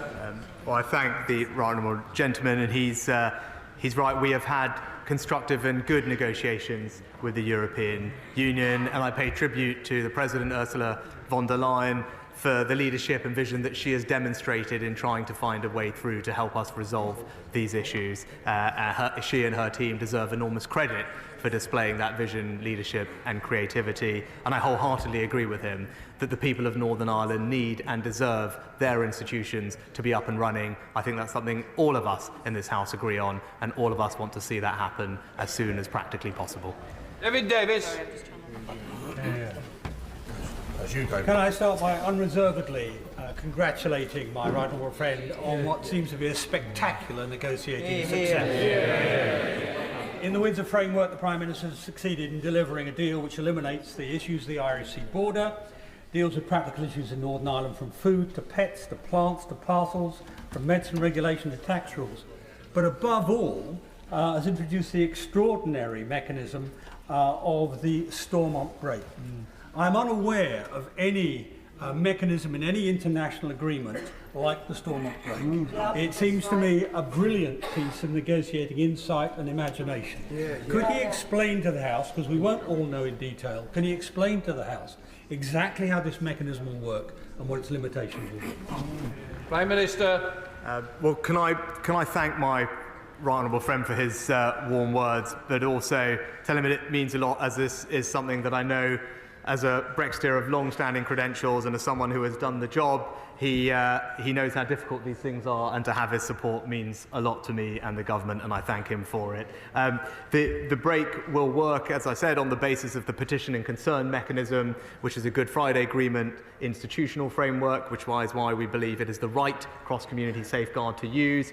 It will be applied to those good rules in Annex 2 of the protocol, which was the main cause of concern, and it's there for those rules that cause significant and lasting damage and change to the everyday ordinary lives of people in Northern Ireland. And once that emergency brake is pulled, it will give the UK government a veto. It is a very powerful cross-community safeguard mechanism that ensures sovereignty for the people of Northern Ireland, and it is part of why this agreement is the right one for the people of Northern Ireland. Thank you, Mr. Speaker. Can I be associated with the remarks about Betty Boothroyd? Can I also join with my colleagues, particularly my colleagues in Northern Ireland, sending our love and support to the Caldwell family and every single PSNI. Whilst we have some concerns, particularly about the Stormont break, and we will study the detail of this as we go, we are happy today that things seem to have moved. I would say, though, Mr. Speaker, there's been an awful lot of talk, particularly today and over the recent months, about the concerns of the DUP and the unionist community. It is important to remember that the majority of people in Northern Ireland oppose Brexit and do want to see the benefits of dual market access properly utilised. Will the Prime Minister agree with me that it's important now that his government support that and promote that to international investors? Well, can I thank the honourable gentleman for his engagement with the Secretary of State and myself over recent weeks, and he is right. There is a balance to be struck, and the Good Friday Agreement is about respecting that balance, about the aspirations and identities of all communities in Northern Ireland, and that is what we have sought to achieve with the framework. And as I outlined earlier, something that I and we have heard loud and clear from businesses in Northern Ireland is that they do value their access to the single market. They do value, as all of us do, not having a hard border between the Northern Ireland and the Republic, and that is something that we have had to bear in mind as we consider these negotiations. But I believe we have struck the right balance, and the framework means that this agreement can command the support and consent from communities right across the spectrum in Northern Ireland, and I look forward to working with him and his party to deliver it. Brandon Lewis. Thank you, Mr. Speaker. And can I please also send my best wishes and align myself with the comments from others earlier today around particularly Detective Chief Inspector John Caldwell. It's a very stark reminder of the courageous and very special work that all PSI officers do every single day that they are working to keep all people in Northern Ireland safe, and we owe them all a great debt for that work. Mr. Speaker, can I just say to my right honourable friend, he's absolutely right, and I congratulate him and my colleagues on the front bench for the phenomenal focus that they are putting into ensuring that we can secure a deal that we all, I know, will hope can restore power sharing in Stormont, which is absolutely key for people in Northern Ireland to get back to having good governance in Northern Ireland by elected representatives in Northern Ireland. Another key area for the citizens of Northern Ireland is access to goods, as he has rightly outlined. Can he just confirm for the House today that in this deal we will not only be able to secure free flow of trade for Northern Ireland businesses to Great Britain, but also for Great British businesses into Northern Ireland? Although regulations were preventing some goods, and it's great to know that the Great Yarmouth Banger will be able to get back on the supermarket shelves where required in Northern Ireland. But for many businesses, it was the administrative burden of moving from Great Britain to Northern Ireland, not just regulatory, that needed to be removed to allow them to see it as an economic benefit and therefore protect the structural integrity of the UK internal market. Can I thank my right honourable friend, but also pay tribute to him for the work that he did on this topic in his role as Secretary of State for Northern Ireland. It was invaluable in paving the way for me and my colleagues to take forward that work and bring it to a successful conclusion today. And he's right to highlight the administrative burden of moving goods from Great Britain to Northern Ireland. I'm confident that with the new Green Lane, based on using existing ordinary commercial data and data sharing in place of the bureaucratic customer arrangements that were there hitherto, it is an enormous step forward. It delivers what businesses have asked for. We've worked closely with the business community in Northern Ireland to develop it, and I'm confident as they study the detail, they will see that it provides that smooth flow of their goods around the United Kingdom as it should be, and ensures Northern Ireland's place in our UK internal market. George Howard. Thank you, Mr. Speaker. Could I welcome the fact that the document contains a number of references to the need for cross-community support, and the Prime Minister has repeated that phrase a number of times in his statement and in responses. He will be aware, Mr. Speaker, that over the last 25 years, one of the significant developments has been a number of people who identify themselves as Northern Irish, as distinct from either British or Irish. Can he give the House some indication of how he's going to gauge the opinion of that 20% of the population who identify themselves in that way, but might not necessarily be represented by a political party? Prime Minister. Just say to the honourable gentleman that my approach to this, and indeed the approach of my honourable friend the Secretary of State, is to engage with all communities, all parties, all business groups in Northern Ireland, because Northern Ireland is about balance. It's about respecting the delicate balance that exists in Northern Ireland. That was at the heart of the Belfast Good Friday Agreement. And as I think he's seen, we have gone out of our way to talk and listen to everybody, respecting, of course, the particular concerns of the unionist community. But this framework, this agreement, I believe, gets that balance right. It respects the aspirations and identities of all communities in Northern Ireland, and that's why I believe it is the right way forward. Sir William Cash.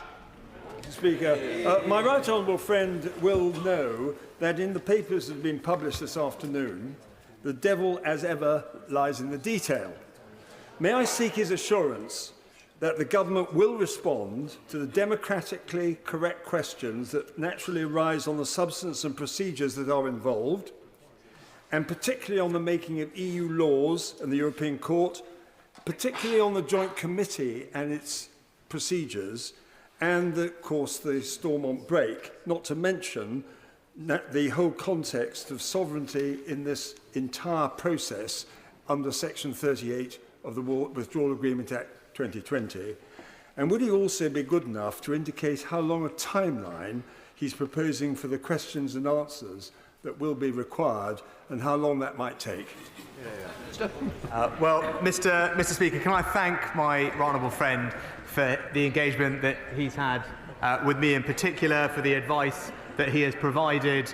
Section 38 of the Withdrawal Agreement was a testament to him, and it reasserts the sovereignty of this Parliament and in matters of international law, and he was right to do it. I hope that we can strengthen, actually, that particular clause as we consider how best to make sure that we protect the Act of Union and Northern Ireland's place in it. But I would also say to him, in terms of questions, that I'm happy to move as quickly as he's able to provide the questions for me, and look forward to engaging in that dialogue with him.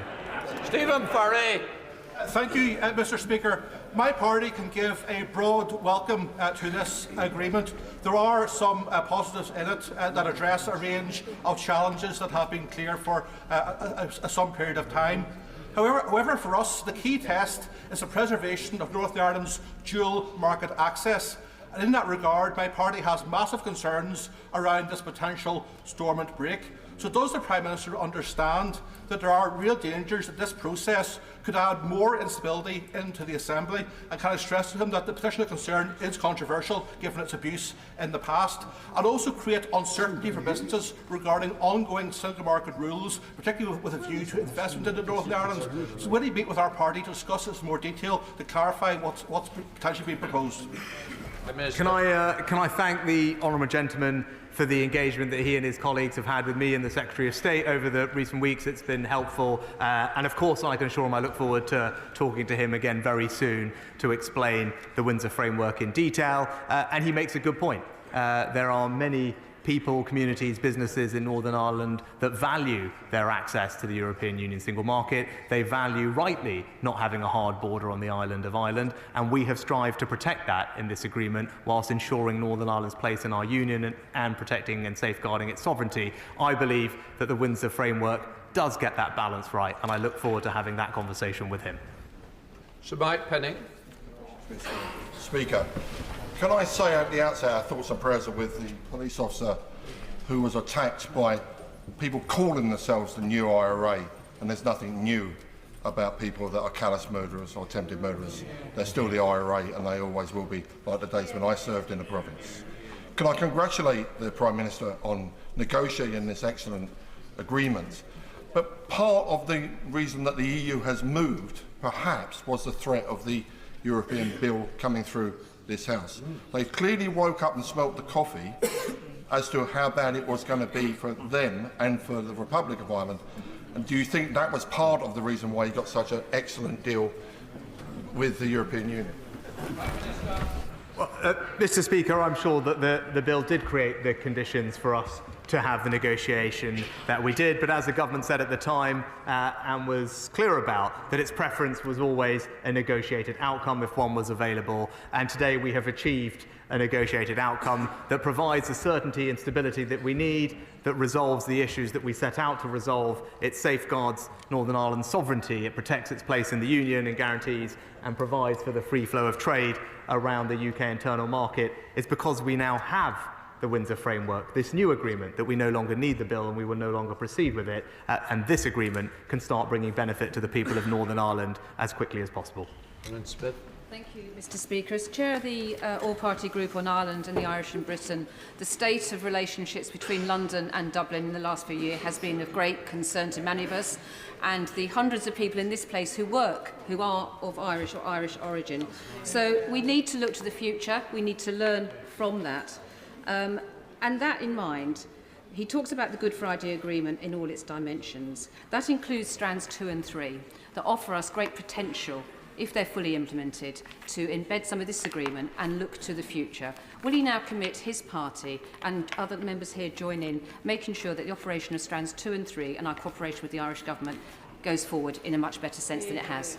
Prime Minister. I tell the Honourable Lady that the Government is committed to all strands of the Belfast Good Friday Agreement. I've talked a lot about balance and making sure that we get that balance right. But I would pay tribute to my Honourable Friend the Secretary of State and indeed my Honourable Friend, the Member for Wickham, for the incredible job that they have done, not just with the agreement, but in particular addressing the issue that she raised. And I'd also put on record my thanks to the Irish Government for the role that they have played and the support they have provided us throughout this process.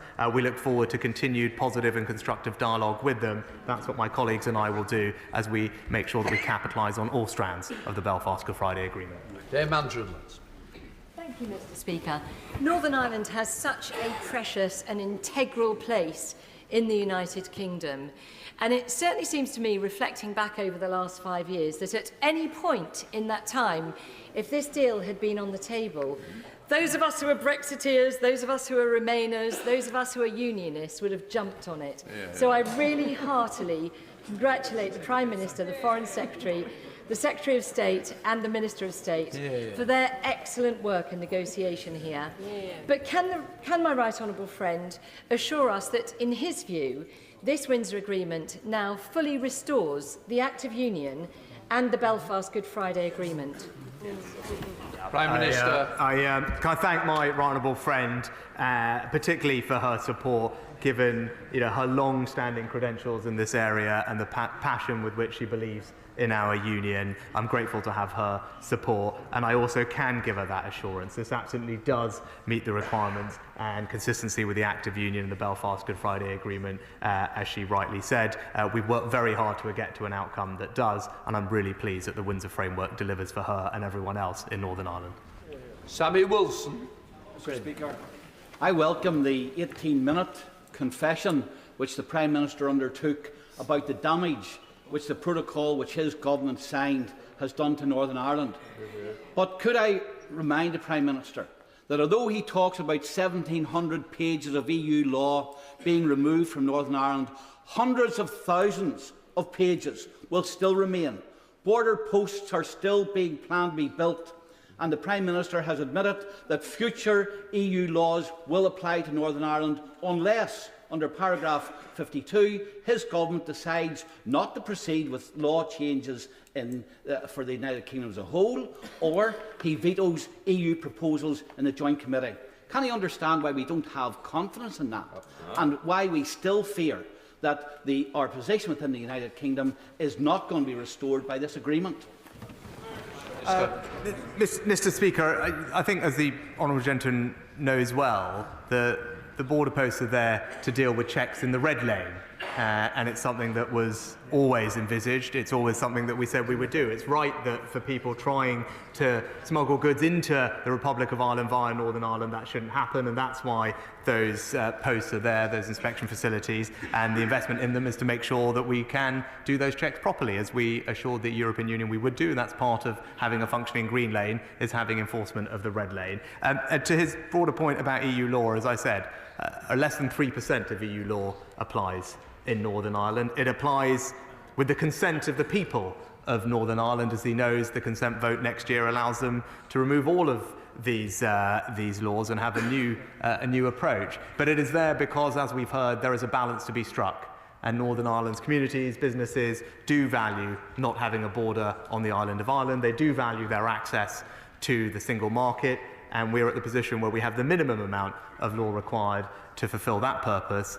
But I believe sovereignty is important. I believe those laws, as they come through, and new ones, as he mentioned, come through, should only come through with the consent and oversight of the people of Northern Ireland. And that's why the Stormont break is so powerful. It puts power in the hands of the Assembly, of him and his colleagues, to decide what's best for Northern Ireland. That's what sovereignty means to me. It means giving Stormont the ability to say no, and I hope that he will give this framework the time and consideration it deserves. Mark Francois. Thank you, Mr. Speaker.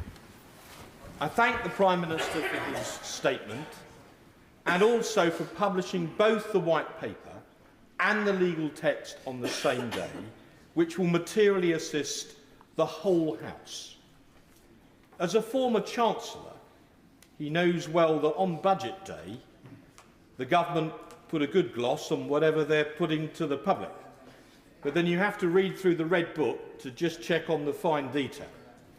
He's worked very hard on this, so can he assure me and the whole House that when we go through the Red Book, or in this instance the detailed legal text, we won't find any nasty surprises which would materially undermine the position of Northern Ireland in the United Kingdom?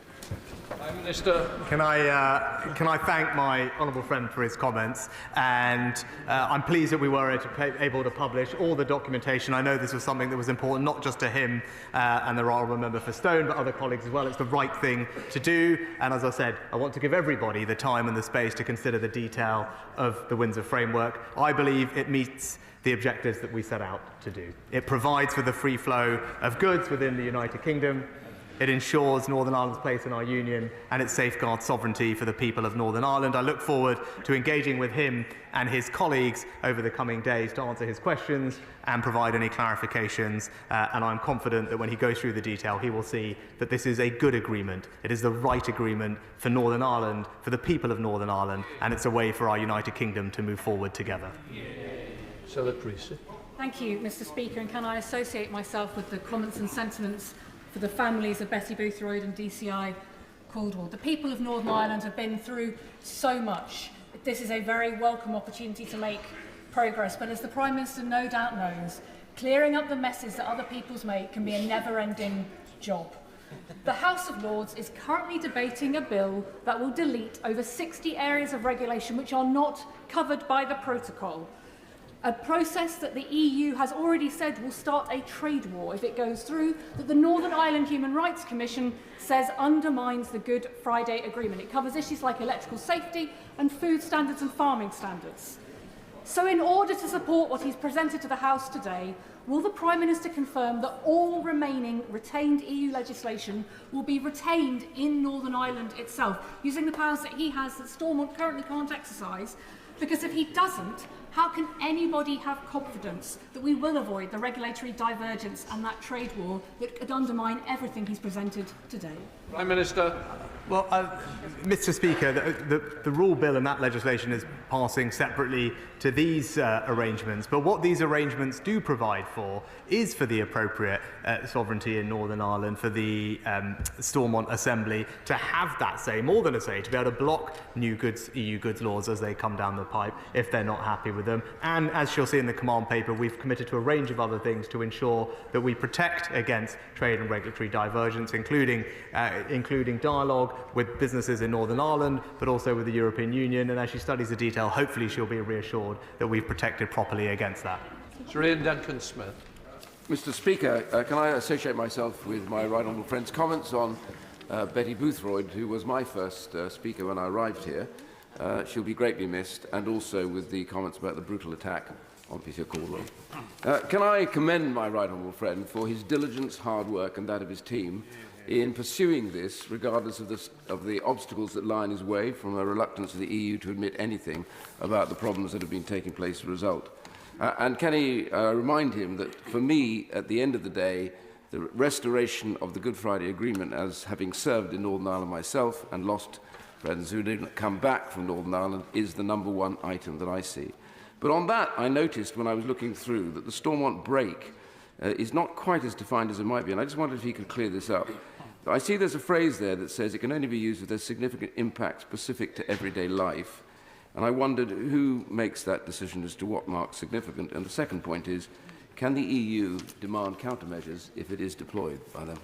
Prime Minister. Can I thank my honourable friend for his comments and pay tribute to his service? I know this is a topic he rightly cares about. And I'm happy to clarify, it's for us to make that determination, whether the threshold has been met. It's right that there is a threshold. This is a serious mechanism, the ability to be able to block new law. It shouldn't be used for trivial reasons. It should be used for those new laws which do have a significant and lasting impact on the everyday lives of people in Northern Ireland. So that is the right trigger. It's one that we are in control of deciding. And it's equally appropriate that if we do that the EU will have the right to take appropriate countermeasures. That's there in black and white. Those obviously have to be proportionate. I don't think anyone could disagree with that. But this is a very powerful mechanism, and I'm pleased that we're able to reach resolution on it because, as I said, it ensures that we have restored sovereignty to the people of Northern Ireland.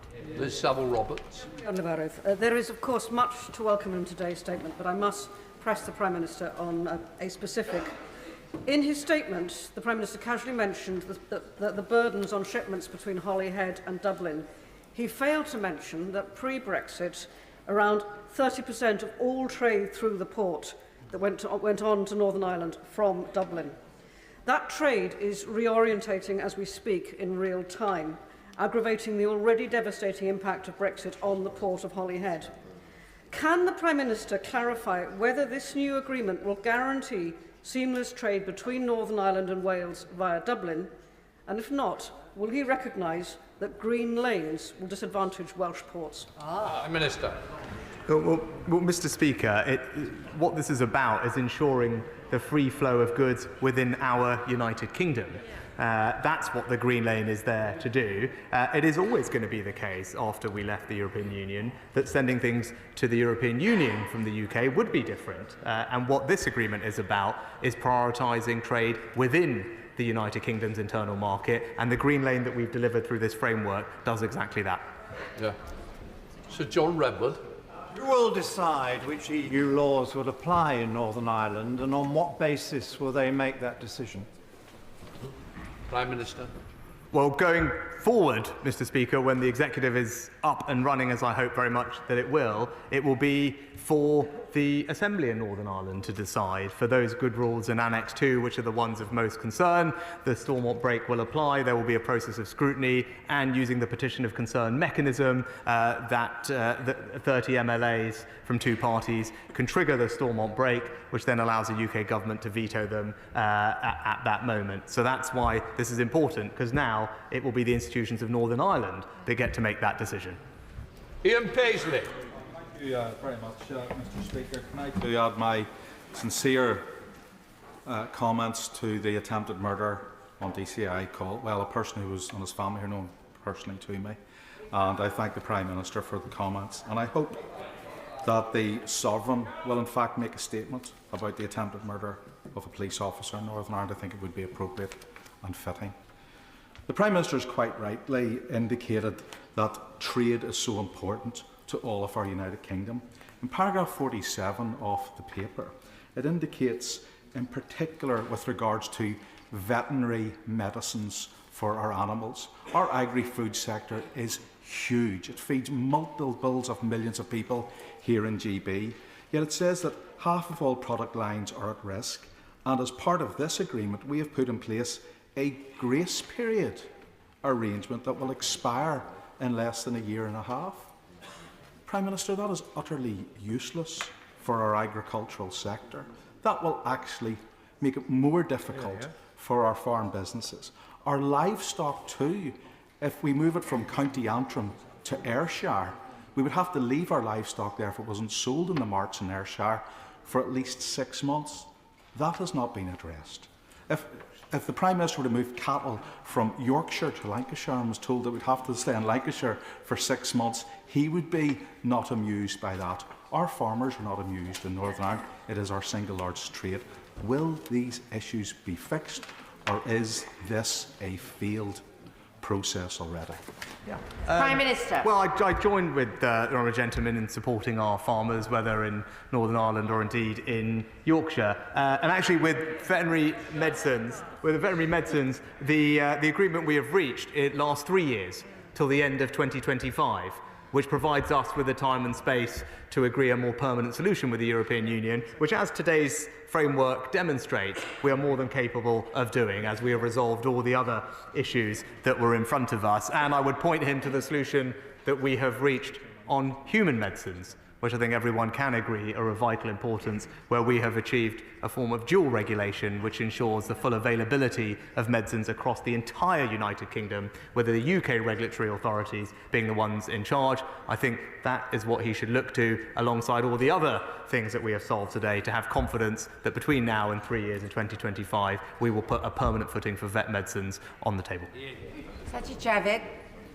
Can I warmly welcome the statement by my right honourable friend and commend him and his entire team on what they have achieved. He seems to have won some jaw-dropping concessions from the EU without giving anything in return. But can I ask him if he agrees with me that alongside the benefits this agreement will bring for the people of Northern Ireland, that it can form the basis of further cooperation with our EU friends on issues that will matter to the entire United Kingdom, so including, for example, trade and investment, science cooperation and illegal migration. Prime Minister. Can I thank my honourable friend for his support, but also his advice over the past few weeks as well, which has been invaluable, and I do agree with him, and he's right to highlight in particular illegal migration as well as economic cooperation. This is a priority for this government, and as we have demonstrated in the Home Secretary's work working with the French, that cooperation is yielding benefits, and we can continue to want to do more of that, and I know that he will support those efforts. Claire Hannah. Thank you very much, Madam Deputy Speaker. I echo the words of solidarity from many across the House for the Caldwell family and for the PSNI, and the rejection of extremist throwbacks who the people of our region are sick and tired of.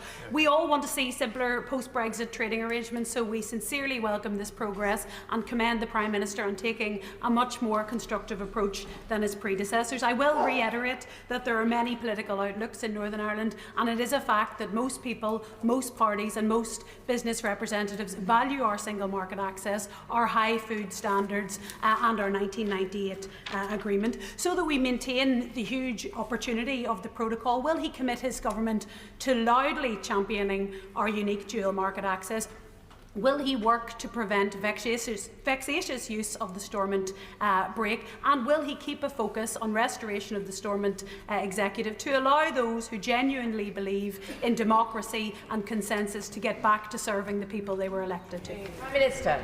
Well, I thank the Honourable Lady for her support, and also thank her for the engagement of her and her colleagues that the Secretary of State and I have had over recent weeks. We appreciate it and will continue to do it. And I think she makes a really important point. And Northern Ireland has a unique place, not just within the United Kingdom, but within the entire continent of Europe, of having privileged access to two markets in the way that it does. And as we look forward, what we all want to see is greater prosperity, opportunity and more growth in Northern Ireland. We can build on this framework to deliver more investment and jobs. That's the prize that is available for us, and I know that my colleagues are determined to work with all businesses and parties in Northern Ireland to deliver that. But she's right, the precondition for that is a functioning executive, and we continue to work very hard to see that come about.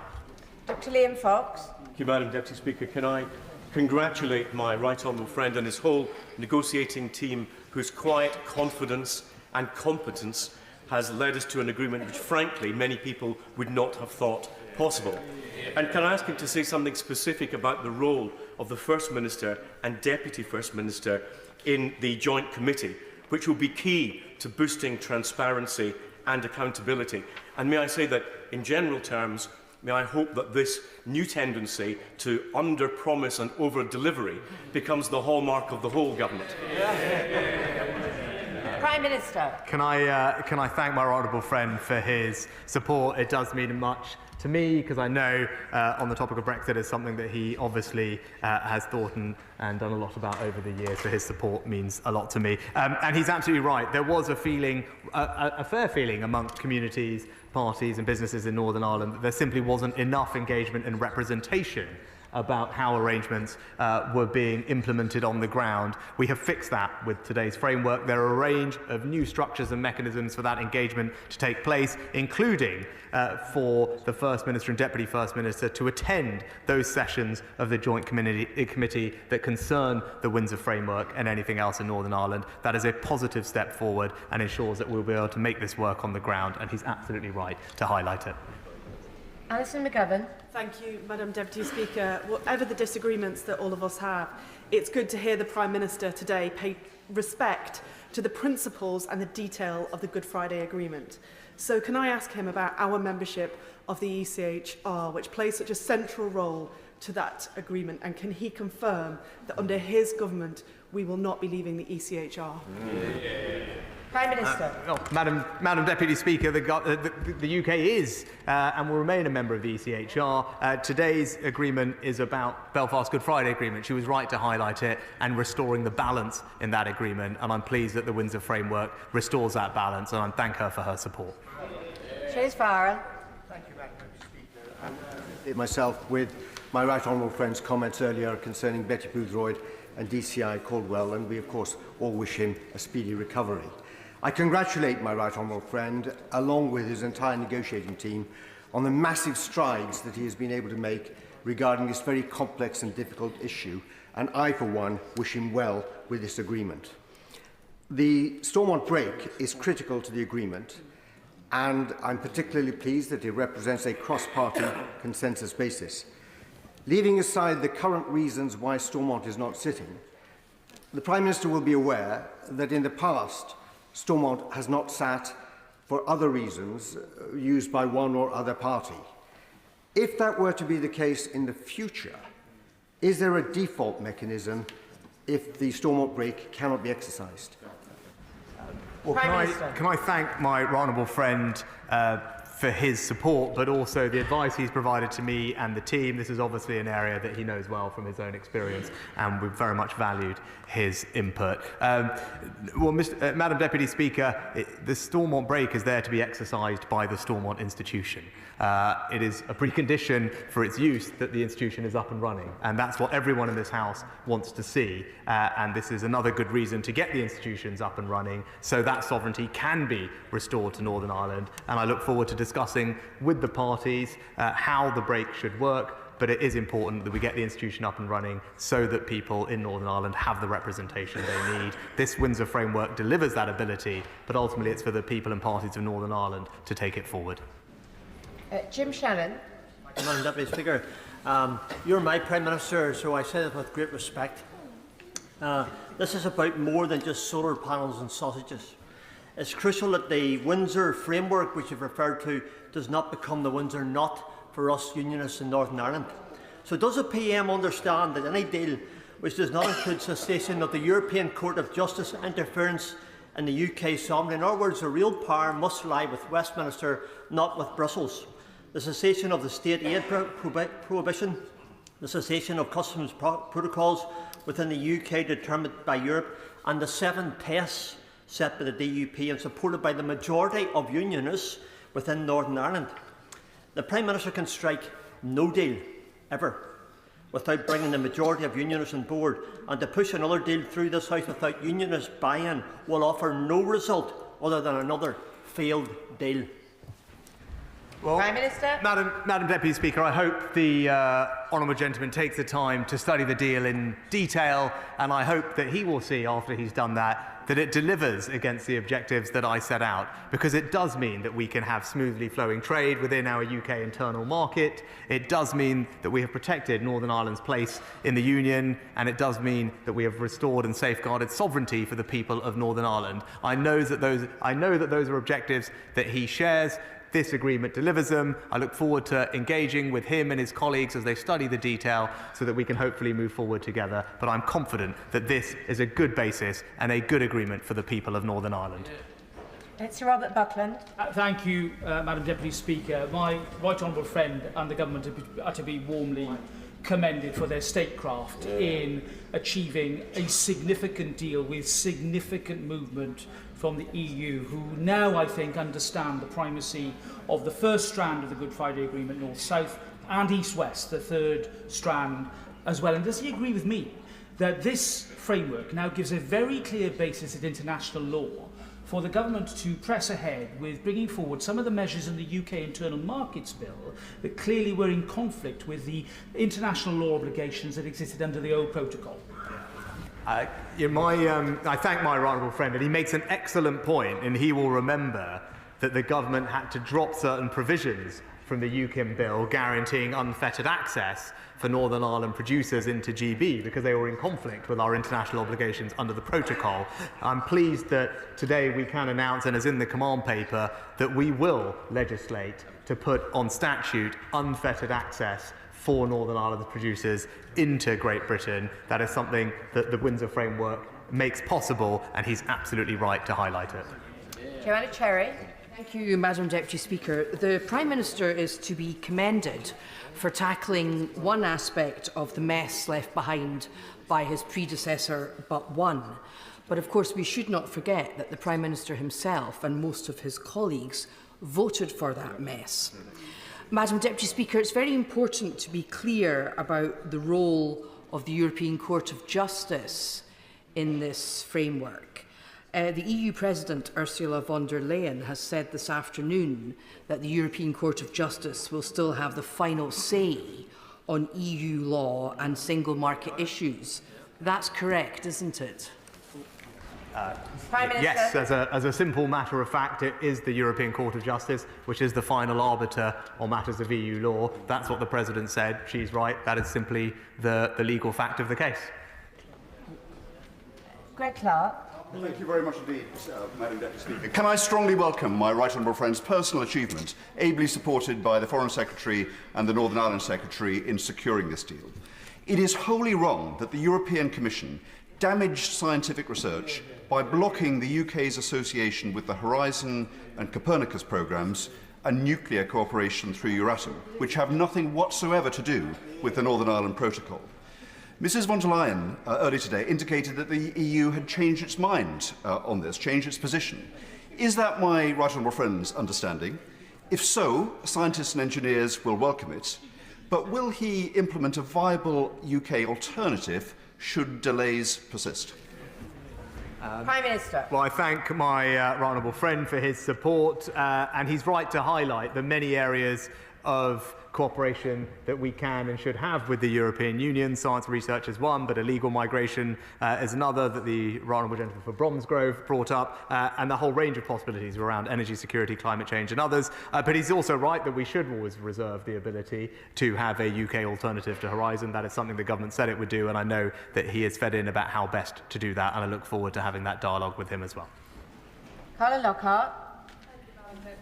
Can I be associated with the remarks regarding the death of Baroness Boothroyd, and also with DCI John Caldwell and his young son who witnessed the horrific attack? Our thoughts and prayers continue to be with them. Much has been spoken in this House already of the Stormont Break and the power that it has. Can the Prime Minister confirm that the Stormont Break has the ability to not only end dynamic alignment of EU law, but gives unionists or anyone else the opportunity to meaningfully impact whether the legislation applies in Northern Ireland? Prime Minister. Madam Deputy Speaker, that is exactly the point of the Stormont Break. It's based on the petition of concern mechanism, a Good Friday Agreement institution. It requires 30 MLAs from 2 parties, and if it is triggered, then that provides the UK government with a veto over that particular law. It obviously, as I've committed to, we will consult with parties in Northern Ireland and the Assembly about how best to codify how the UK government uses that veto, but she can absolutely have that assurance. Sir Oliver Hill. I introduced to Betty Boothroyd, who was a wonderful speaker and actually very popular in my area, where she lived nearby. Would the Prime Minister agree with me that the UK-EU Partnership Parliamentary Assembly has been very supportive of the negotiations, and I know that our membership, both in this place, the other place, and in European Parliament, will be delighted with this outcome. And just on a legal side, would he agree with me that to have put the underpinning for the protocol in international law rather than EU law is a big step forward, as is the dispute resolution changes with arbitration and the Northern Ireland courts deciding the cases rather than anyone else? Prime Minister. Can I thank my honourable friend's chairmanship of the partnership from our side. He and they do valuable work, and I've been grateful, as have the Secretary of State, for their support during this process. And he makes an excellent point. It is a significant development that the Vienna Convention, the law of treaties, is in the political declaration. It changes or reaffirms the international basis for the treaty. I thank him for his support of that, and he's absolutely right about the importance that we should attach to it. Sir Chris Bryant. Thank you, Madam Deputy Speaker. At the risk of adding to the sense of repetition this evening, can I say this is all really good news? Hurrah! And can I congratulate not only the Prime Minister but the Foreign Secretary and the Northern Ireland Secretary, and can I particularly point out the Right Honourable Member for Wickham, because I think sometimes he has shown that compromise may be costly, but it pays enormous dividends. So I'm grateful to him and to the whole team. Can I just urge the Prime Minister to take up one suggestion that came some few years ago now from one of his other predecessors, the Right Honourable Member for Maidenhead. She said at the beginning of triggering, she's not in her seat, I'm afraid, she said that at the beginning of triggering Article 50 that she wanted to have an EU-UK security treaty. With many of the issues facing the whole of the continent at the moment, isn't this precisely the time when we could look forward to such a treaty? Well, can I join the honourable gentleman in paying tribute to my honourable friend from Wickham? He's absolutely right to shower praise on him. Not only has he been instrumental in providing the intellectual underpinning for many of the arrangements that we have adopted in the Green Lane, his diplomacy, particularly with the Irish, but also with parties in Northern Ireland, has proved invaluable for getting us to the point that we're in today, and I thank him for it. And more broadly, as we've heard previously, there are many areas of cooperation we can have with our European friends and partners, and particularly over the last year, that cooperation with regards to Ukraine, as it comes to our security, whether it's sanctions policy or providing support, I think has been positive and invaluable, and hopefully that's something that we can build on. Vicky Ford. As a member of this House who was born and raised in Omagh, can I send my love and prayers to DCI John Caldwell? This is my Omagh school notebook from when I was 6. Thursday, 13th of December, Last night, a bomb went off in the police barracks. Gillian's house has no glass in her windows. Can I thank my right honourable friend for the words he said about not looking back? We must move forward and put that behind us. Can I congratulate him on an extraordinarily bespoke deal that sorts out the practicalities but also preserves the Belfast Good Friday Agreement? Prime Minister. Can I pay tribute to my honourable friend for her work, but also her comments just now, which were powerful and moving. And she's right that we must look forward, and we won't let those who want to take us back be successful. And stability in Northern Ireland is important, and it's about the balance of the Belfast Good Friday Agreement, as she knows better than many, and we have strived very hard to restore that balance with the Windsor framework. I believe that it does that, and I look forward to working with her and colleagues from across the House so that we can look forward to a brighter future for everyone in Northern Ireland. Kevin Robinson. Thank you very much, Madam Deputy Speaker, and can I thank the Prime Minister and colleagues right across the House for their care and concern for DCI John Caldwell and his family. Madam Deputy Speaker, the Prime Minister knows that it's good to talk, and he will recall that when we met back in November last year, I acknowledged that he had good ideas around the friction of trade, but I highlighted my concern around the democratic deficit and constitutional harm. Anyone who reads tittle-tattle on a Sunday yesterday may recall that I had similar such concerns just 10 days ago. But can I acknowledge, genuinely, that on both constitutional harm and on democratic deficit, progress has been made? And can I say to the Prime Minister that over the coming weeks and indeed months, as we look to engage with our community, to engage with communities and businesses right throughout Northern Ireland, to test and probe and tease the tense aspects of the implementation of this framework agreement, that while we do that, he recognises that for us, ratification is an important thing.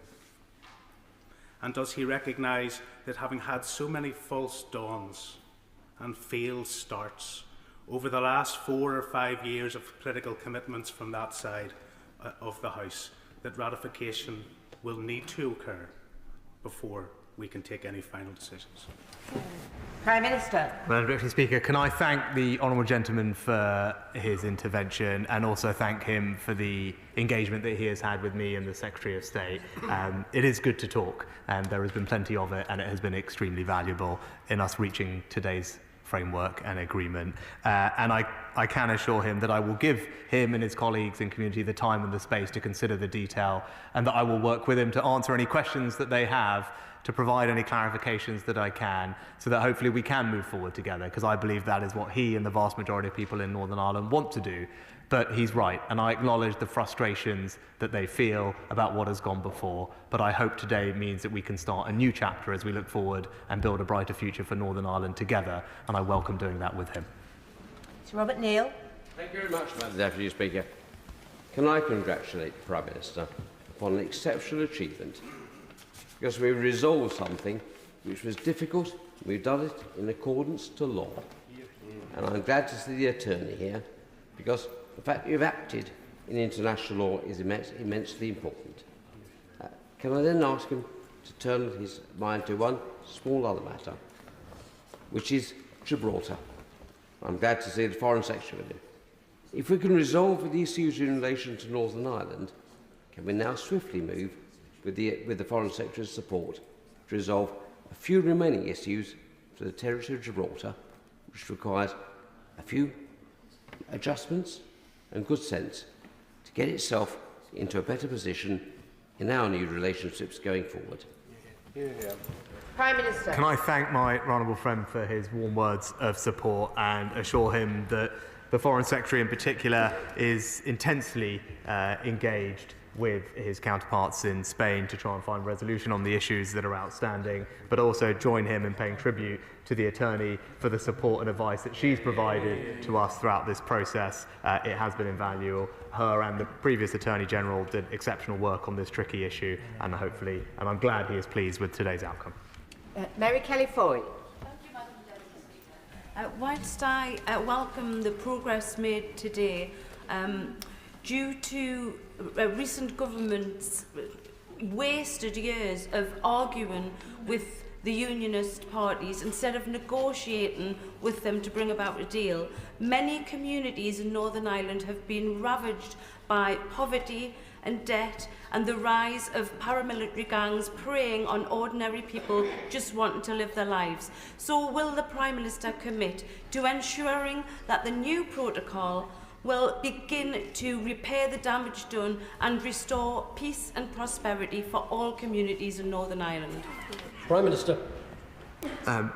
Full House, I do believe that the new arrangements we've made, the Windsor framework, does provide the basis for peace and prosperity and stability in Northern Ireland. That's why I have brought it forward and why we have worked so hard on it. And as we have done so, we have strived very hard to respect the identity and aspirations of all communities in Northern Ireland. Balance is at the heart of the Belfast Good Friday Agreement. The Windsor framework restores that balance and ensures that we can move forward positively together. Sir Julian Lewis. In difficult negotiations, the late great Ronald Reagan used to say, "Trust but verify," which I took to mean be optimistic but have a reserve plan. It sounds as if the reserve plan here is the Stormont break, but as my right honourable friend for North West Cambridgeshire has said, that might not apply if for any reason Stormont was not sitting. So is the Prime Minister satisfied that there is a plan B that would work under all circumstances? Prime Minister. Father House, this is incredibly important because it is what we should be focused on is Stormont being up and running. Right? The people of Northern Ireland need and deserve their institutions to be functioning for them. And I think it's entirely right that we have vested this power, this sovereignty in the institution that represents them and not exercise it on their behalf, but instead our priority should be getting the institutions back up and running so that sovereignty is restored and the people of Northern Ireland are in control of their destiny. Alan Smith. Thank you, Mr Deputy Speaker. We welcome this, and I would commend the achievement that helping mitigate the disaster has represented. But can I dig into the Stormont backstop? Because I'm concerned that in fixing one problem, there's a recipe for further instability going forward. If the petition of concern is the model for what the Stormont backstop is going to be, and there's the concerns which we all admit about the petition of concern, what scope is there going to be for the Secretary of State going forward to rule on the, let's be blunt, reasonableness of any such petition? And then when it gets to the Joint Committee, in what scenario can the Joint Committee overrule the petition? Because if the petition is at either stage seen to be politically or legally automatic, surely that cements in more problems to this than we're solving tonight. Thank you. Prime Minister. I just assure the honourable gentleman there is a well-defined process for the exercise of the Stormont break. And he's right, there should be, because it is a very serious step. It's a serious and powerful mechanism. It should not be exercised for trivial reasons. It is there to deal with new or amended laws that provide significant and lasting change and impact on the people and communities of Northern Ireland. That is a test that rightly should be met, and there is a defined process for how that has to happen with consultation which rightly should take place. But ultimately, if that petition of concern mechanism is used, and again that is the right mechanism to use, I believe, it is a Good Friday Agreement framework that provides for cross-community safeguards, then the UK government will have a veto. And I see, as he engages with the detail of how it works, he will see that we have struck the right balance between having something very powerful but making sure that there is a well-defined and appropriate process leading up to that point. Sir Edward Lee. Our opinion on mainland Britain is vital in all this. It's a pretty obvious point, but it all depends on our colleagues in the DUP. Because unless this exercise gets Stormont up and running, it's pretty futile. Indeed, it might be downright dangerous. So when the Prime Minister, in the next few weeks, provides space for DUP, will he undertake not just to listen to their concerns, but if there is something that can get this over the line, a further clarification or a change, he will take that back to the Commission. Because I can assure him many of his colleagues on these benches are watching the DUP very carefully, and we will go where they go. Prime Minister. Well, with the greatest respect, Father House, I'd also say to the honourable gentleman this is also about the people of Northern Ireland. It's about the communities in Northern Ireland, the businesses in Northern Ireland, and whatever happens with the politics, those people will benefit from this agreement because they are being impacted by the implementation of the protocol, and this framework ensures that we have resolved their concerns and the challenges that they face. And they must be uppermost in our mind. And I hope very much that this framework does provide the basis for parties in Northern Ireland to move forward together, to positively, to consider power sharing, as I hope that they will look forward to doing. But this agreement, first and foremost, is about the people in Northern Ireland and the benefits that it will bring to them. And I hope that it will have his support. Catherine McKinley. This agreement is clearly welcome, but he must recognise that the government's approach prior to this point caused damaging uncertainty, put Britain's reputation at risk and undermined business confidence, and he must want to do everything possible to make amends for that. The EU retained law bill continues to generate massive uncertainty with its regulatory cliff edge. So in his new spirit of renegotiating decisions, taking a more mature approach, will he also commit to reconsidering the government's approach on that issue? Prime Minister. Well, no, and the Honourable Lady, it's actually it's that approach that creates the uncertainty. In talking about it in those terms, it's a perfectly reasonable thing for the United Kingdom to re-examine all the retained EU law that we inherited, to decide which bits are for us to keep, which bits are worth scrapping, and which bits are worth amending. That's entirely the appropriate course of action for a sovereign nation, and in doing that, we can actually provide benefit to families, businesses, communities across the United Kingdom, and that's what this government will deliver. Kevin Foster. Thank you, Mr. Deputy Speaker. Having spent 2 years at the Home Office working on the plans to implement the Northern Ireland Protocol in full if it had been needed, there are some welcome aspects to this agreement, although there are of course other areas that need to be studied in further detail. One particular thought that comes to mind, it's welcome the green and red lanes, is the fact there is an EU team based at Belfast Port. In fact, they actually hosted in a Home Office facility because they didn't have anywhere of their own. What role does he see them playing? Particularly, there will inevitably be some attempts to abuse the green lane. We'll be aware of that. That is going to happen. Who would take the lead on the law enforcement approach to that, and who would decide whether that sort of action is taken, in particular to make sure that actually it's about responding to genuine concerns. It doesn't come away, for example, as we've seen at other borders with the EU, to put checks in place where we would actually feel they are an undue burden. Well, the Honourable Gentleman makes an excellent point with his own experience as a previous Home Office Minister, but he's absolutely right that we do need to enforce these lanes, and that's the assurance that we've rightly provided, and that's why we have those facilities there. And what I can say to him is there aren't any routine checks as goods move from GB to NI. Any checks that there will be because we have reason to suspect, based on intelligence or other risk analysis, smuggling or other criminality, and that's why we will be intervening. But those will not be routine. They will be risk and intelligence based to deal with exactly the problem that he highlighted. And if we're going to have a functioning green lane, it's right that we enforce that properly. Gregory Campbell. Could I join the tributes to the late Betty Boothroyd and also to the outstanding bravery of DCI John Caldwell in Omagh last week? Prime Minister, when you were at the press conference with Madam von der Leyen this afternoon, you indicated that we all collectively share an ambition to avoid a hard border, and that's why there's a role for EU law in Northern Ireland. This is the umpteenth time this mistake has been made by successive Prime Ministers. There won't be any possibility of a so-called hard border, not because of Mark I of the protocol or Mark II of the protocol, but because of the 300-mile land border that has over 280 crossing points, making a hard border an impossibility. Does he agree with me what I told him last week, that just as years ago the representatives of nationalism in Northern Ireland needed to be content with governance arrangements in Northern Ireland, that equally now the representatives of unionism has to be content with governance arrangements going forward? Prime Minister.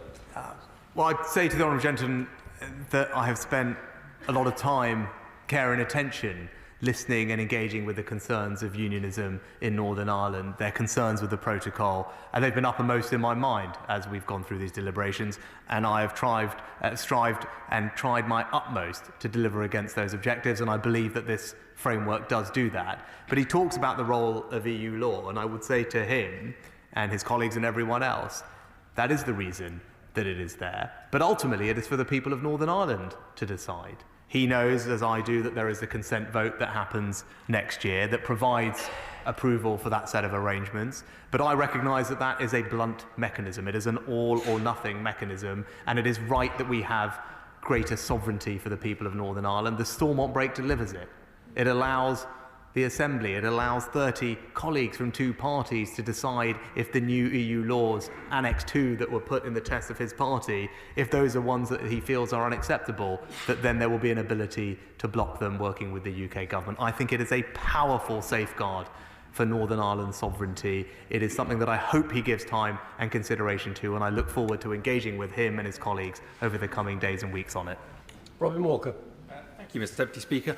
Can I associate with myself first with the remarks of the Prime Minister about Detective Chief Inspector John Caldwell and his family, but can I congratulate him on the personal commitment he has made to this process, and in particular being the first British Prime Minister in over a decade to attend the British Irish Council, unlocking precious goodwill through that process, but the diplomatic efforts that he and his team made have been phenomenal. Will he ensure that as we hopefully reap the fruits of this process in the restoration of the devolved institutions in Northern Ireland, he maintains that personal engagement in Northern Ireland affairs, which is so crucial, and continues to listen to the concerns of Northern Irish unionists to no detriment to the nationalist community? Prime Minister. Can I thank my honourable friend for his support, and also it's an area that I know he knows well, and I can give him that assurance. We will continue to engage, as we have done, with all communities and parties in Northern Ireland, but I have paid particular attention to the concerns of the unionist community and their elected representatives from all parties in this process, because I believe that is the right thing to do. But ultimately, I can give him the assurance that I will continue to be personally involved, committed and engaged to this topic, and that's because I'm Prime Minister for Great Britain and Northern Ireland, Prime Minister for the United Kingdom, and it is a responsibility that I take incredibly seriously. Jonathan Edwards. Mr Deputy Speaker. If I understand the so-called Stormont Break correctly, is it not the case that the Northern Ireland Assembly will have more power over how EU single market rules apply in their territory than the Welsh and Scottish Parliaments will have over how UK internal market rules apply in Wales and Scotland? Indeed. Yep. Prime Minister. I'm glad that the honourable gentleman has recognised how powerful the Stormont Break is. It's absolutely right, given the circumstances uniquely in Northern Ireland, that they do have that sovereignty. It was missing. There was a democratic deficit given the unique circumstances of Northern Ireland, and I'm glad that the Windsor framework, and indeed the Stormont Break, eliminates that democratic deficit and restores the appropriate and right sovereignty to the people of Northern Ireland. Lawrence Robertson. Can I congratulate the Prime Minister on the progress he's made on what is a very difficult issue?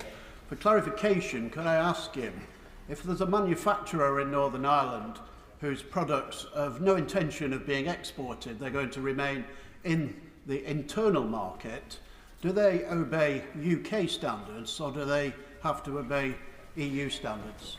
Prime Minister. Well, it will depend on what they're producing. I'll say that to the honourable gentleman. Actually, for a large chunk of manufacturing goods, there are no international or EU standards, so they are all produced to UK standards, whether that's clothing, furniture, bicycles, homewares, and the like. With regard to the other 3,500 manufacturing goods standards that there are, they are actually all international standards. So even though they may be named as EU, they are all the same as the ones that we have in the UK, because that's what both the EU and the UK committed to doing in the TCA. If he looks at those 3,500 manufacturing standards, he will find that I think there are only 11 that are different between the EU and the UK. That's 0.3%, and in most of those cases the UK standards are higher, as it turns out, than the EU ones, and this is a good framework, a good deal for manufacturing in Northern Ireland. I've spent time engaging with those businesses. They value their dual market access. They value unfettered access to the rest of the United Kingdom. They want the free flow of goods within the UK internal market. This framework delivers for them, and it delivers for the businesses of Northern Ireland. Paul Blomfield. Thank you, Mr Deputy Speaker. The Prime Minister gave a devastating critique of the Northern Ireland Protocol, negotiated by his predecessor but one who is conspicuously absent today.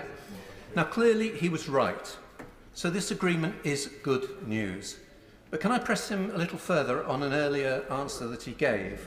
Specifically, will he confirm that the agreement opens up the door to association with Horizon Europe, and will he actively seek it, recognising its importance to our universities and our research ambition as a country?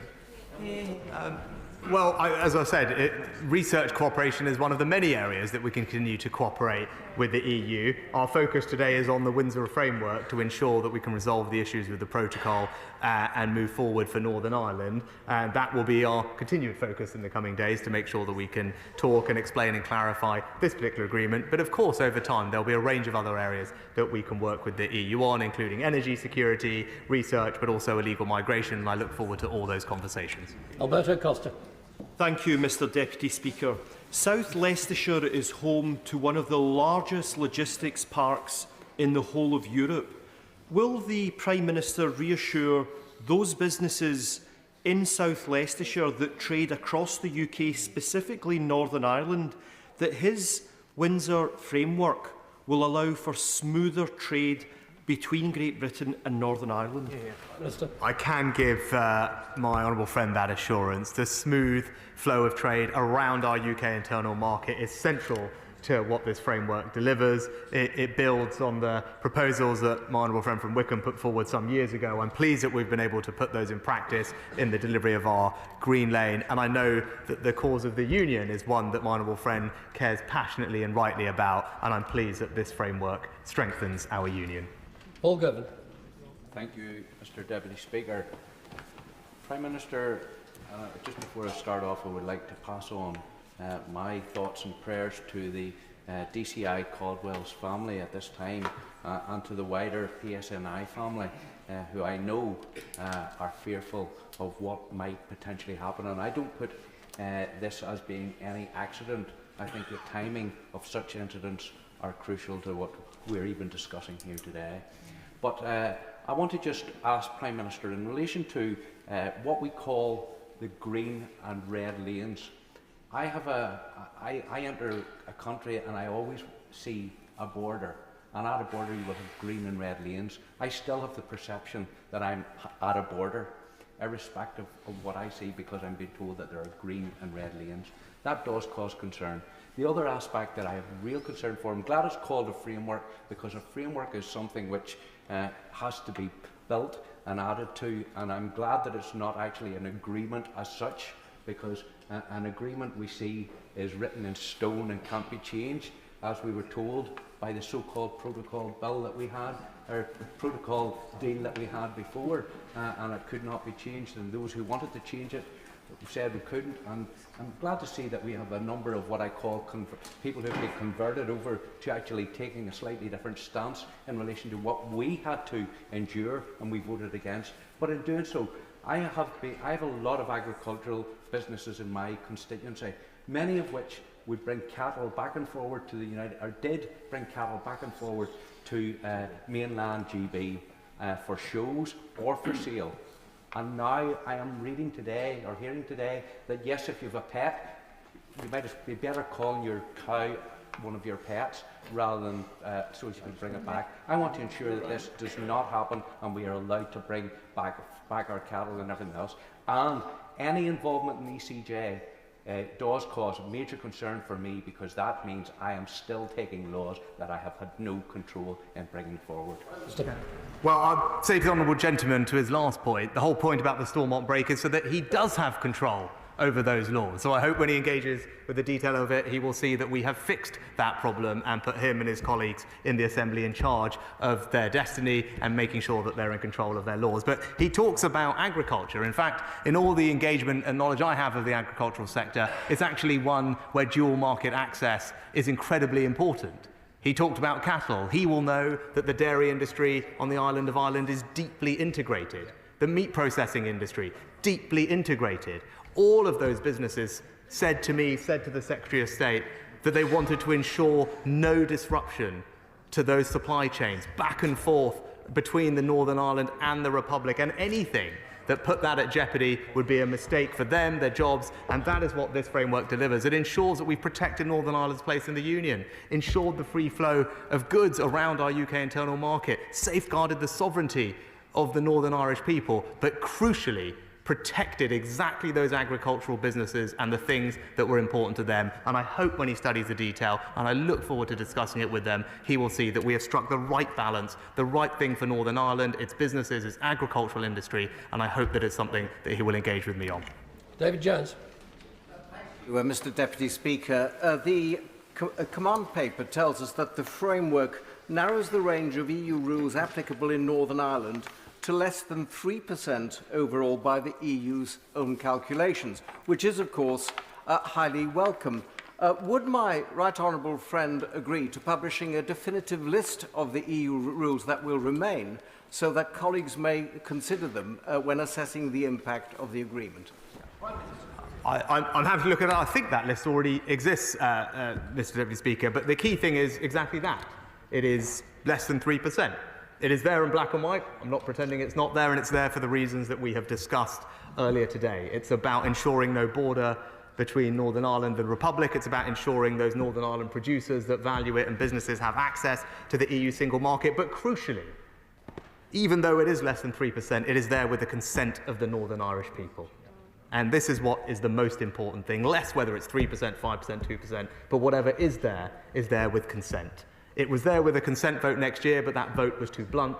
And with the Stormont break mechanism today, we have ensured that the institutions and people of Northern Ireland are the ones that decide the laws that they want to adopt. That is the right way to approach this problem. It respects the balance necessary in Northern Ireland. It respects the needs of all communities, what businesses want. And I look forward to discussing it with my right honourable friend in the coming days. Thank you, Mr Deputy Speaker. The issues with the Northern Ireland Protocol have damaged our communities, our economy, our democracy. And so, of course, I welcome this agreement and look forward to a better working relationship with the European Union, including on science. And when the Northern Ireland Protocol delays meant that we could not associate with the Horizon programme, his government committed that every penny meant for science would be spent on science. £2.5 billion was set aside for association with Horizon, 900 million was spent on guarantees, 1.5 billion was taken out of the budget back to Treasury quietly last week. Now he has the deal. Will he commit to his promises on science? Mr Speaker, just diverting slightly from Northern Ireland Protocol and the new Windsor framework, the government has committed to spend £20 billion on research and development. It's a record amount. This government has created a brand new department of innovation, science and technology because we care about it so much. I know that's something that she will support, and that's how we're going to drive growth and prosperity in every part of our United Kingdom in the coming years. Sir Geoffrey Clifton-Brown. Also pay my tributes to the family and to pre-CI John Caldwell himself. I hope he makes a good recovery. May I congratulate the Prime Minister and his team on doing something that many people said was impossible. A negotiation which contains the red and green lanes, which eases goods flows, on a legal framework which is fundamentally different from the protocol. Would he agree with me that this negotiation, this Windsor Agreement, provides the prospect of investors investing with confidence in Northern Ireland to create new jobs, and it is the people of Northern Ireland that will benefit from this agreement? My honourable friend is absolutely right, and it's something that I know my honourable friend from Wickham is specifically focused on. It's about using this framework, this agreement, as the basis to provide certainty and stability in Northern Ireland and thereby attract considerable private investment. That is what we are focused on delivering. That is the prize that is available for us if we can use the Windsor framework as a way to move forward and restore power sharing in Northern Ireland, because Northern Ireland will have a very special place, not just in the UK, but in the European continent. That is incredibly attractive to international investors and businesses. They are keen to see this resolved so they can start investing, creating jobs and opportunity, and that's what my honourable friend for Wickham is keen to deliver. Kirsty Blackman. Can the Prime Minister be clear with the House that this agreement does not get us any closer to being readmitted to the Horizon Europe programme, to our universities, to Northern Irish universities being readmitted to this programme? They are two completely separate things, and the Windsor framework is about resolving the issues that were there with the Northern Ireland Protocol. It's about safeguarding Northern Ireland's place in the Union, the free flow of goods around our internal market, and sovereignty being restored for the Northern Irish people. She would have heard the comments from President von der Leyen earlier today, and the government's position on that remains the same. Richard Graham. Mr Deputy Speaker, as a Northern Ireland Unionist family member, I wholeheartedly congratulate the Prime Minister and all those involved with the Windsor framework for resolving issues that have been so damaging to the integrity of the UK and our own UK internal market, and for providing the best opportunity for Northern Ireland to thrive. So will my right honourable friend and all the political parties in Northern Ireland now work to resume government from Stormont as soon as possible and before the 25th anniversary of the Belfast Good Friday Agreement, so that the people of Northern Ireland get the quality and scrutiny of public services that they deserve? Well, I agree with my honourable friend about the importance of restoring power sharing and the institutions there for the people of Northern Ireland. That's what they need and deserve. But I know he would agree with me. The right thing is to give all communities in Northern Ireland the time and the space to reflect on the detail of this substantive agreement and come to a considered judgment. I look forward to engaging with those communities and parties over the coming days to have that conversation, but I hope that this can provide a basis for us to move forward positively together. Leila Moran. Thank you, Mr Deputy Speaker. May I welcome the change in approach, the cooperative spirit with which we've got to this point, and the positive and hopefully pragmatic relationship moving forward. But there's one area that hasn't been mentioned as a potential area to work with the EU, and that's agri-foods. You just need to look at the furore this week over turnips versus tomatoes to see what a difference it would make to our constituents in this cost of living crisis. Will he commit to looking again at a UK-EU veterinary agreement which would ease some of those supply chain issues and build on that positive relationship that I note that he wants to have with the European Union? Hear, hear. I think that the issues that we've seen over recent times have got little to do with our institution and political frameworks and everything to do with the weather, but we are committed to agri-food innovation. In particular, our gene editing bill is something that farmers across the UK welcome and will deliver, and it will be good for our food security going forward, and we continue to support our farmers to do that. Crispin Blunt. A remarkable negotiating success, with the EU agreeing to hitherto unique terms in an international treaty. Whilst all associated with this negotiation deserve congratulation, its tone, its courtesy, its calm, conscientious command of detail was set by him, and he gave our negotiating partners every reason to agree. And this deal is a huge tribute to the finest qualities of his leadership.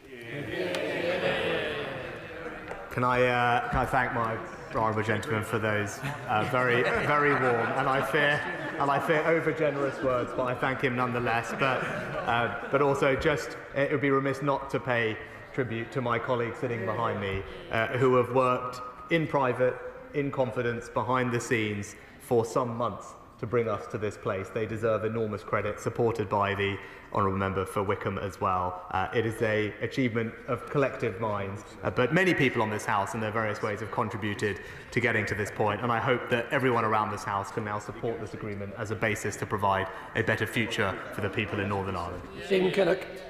Sir, the scrapping of tariffs on steel will be welcomed by steelworkers in the Talbot Steelworks in my constituency, but could I press the Prime Minister on the issue of non-tariff barriers? Firstly, can he confirm that quotas will also be scrapped? And secondly, he'll be aware that the European Union is introducing a carbon border adjustment mechanism. Can he confirm that the Windsor framework will eliminate the risk of there being a carbon border in the Irish Sea? The UK government is also exploring the mechanisms for a carbon border adjustment mechanism. It's something the Treasury has started consulting on last year, and it's actually one of the dialogues that we have with the European Union and indeed other countries who are considering such mechanisms to ensure that they can work in a complementary fashion. The work for all of these things is at a relatively early stage, so there's lots of development work to be done to make sure that we implement them. Dr. Ben Spencer. Mr Deputy Speaker, and can I congratulate my right honourable friend for securing this historic deal, ensuring our ongoing relationship with the EU works for all parts of our United Kingdom. And does he agree with me that Brexit is the beginning of our new relationship, not the end, and that with so many, particularly with so many challenges facing us, we'll continue to work with all our international partners so that all our agreements, current and yet to be finalised, work to benefit us all? I thank my honourable friend and wholeheartedly agree with him. This framework provides a positive basis to move forward, ensures we respect the balance of all communities, and I look forward to working with him and other colleagues to make sure that we realise the full potential of what we've achieved today. Florence. Thank you, Mr Deputy Speaker. This is certainly an entirely different definition of an oven-ready deal. Instead of being good to go, it's taken years, has to be eaten in instalments, and with an interim serving of, by his own admission, a dog's dinner. This deal is very welcome, but the government actions have done serious damage to Britain's reputation for upholding the rule of law. Looking forward, will the Prime Minister commit today that the government will never again ask members of this House to vote on legislation that breaks international law?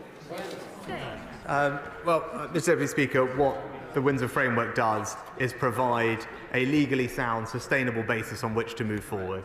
It brings enormous improvement to the situation in Northern Ireland. It safeguards Northern Ireland's position in the Union, but also ensures that it is in a framework of international law. The points made about the Vienna Convention are important, are there in the political declaration, and allows businesses, families and communities in Northern Ireland to plan with certainty for the future and a brighter future that it can be. Richard. Speaker, I thank the Prime Minister for his commitment, hard work and the constructive engagement with our European counterparts. As a former sanctions minister, it's absolutely crucial to work with our European counterparts to achieve what we need to achieve with regards to what happens in Russia. As somebody who resigned from government in all aspects from party over Brexit and the delivery of the backstop, with real concerns over sovereignty, can I ask the Prime Minister this? Of course, what he's trying to do has to be welcome to move in the dial in a constructive way.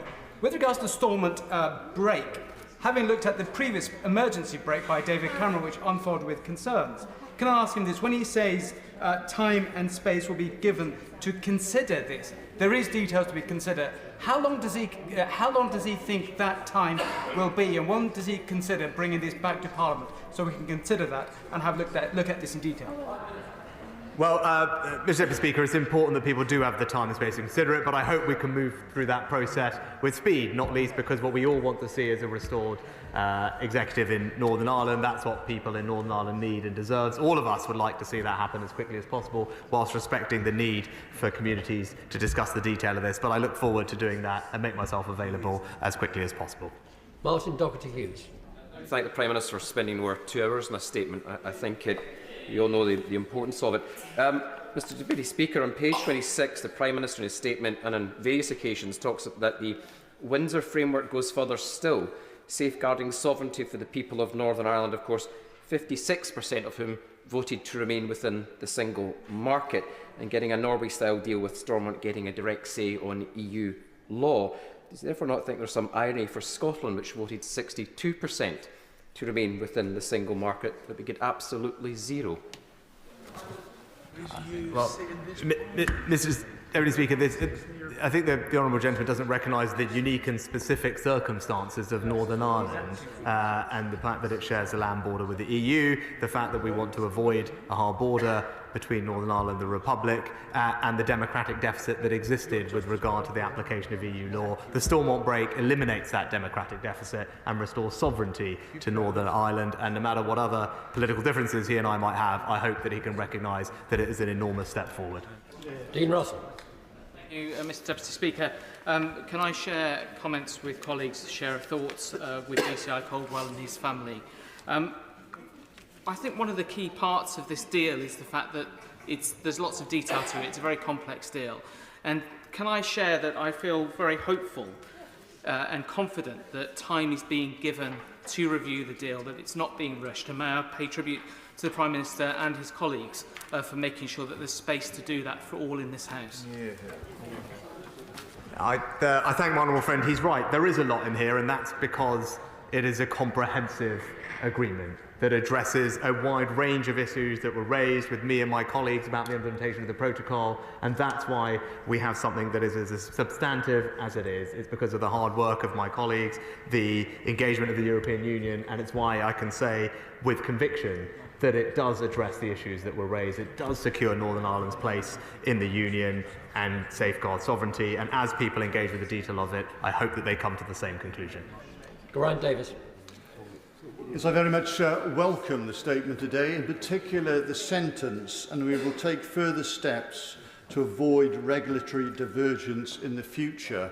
Can we take this to mean that in the EU law revocation bill, we'll maximise the re-assimilation of EU law, minimise the divergence, and therefore take full advantage of the economic opportunities for Northern Ireland for growth and indeed for the UK for growth moving forward?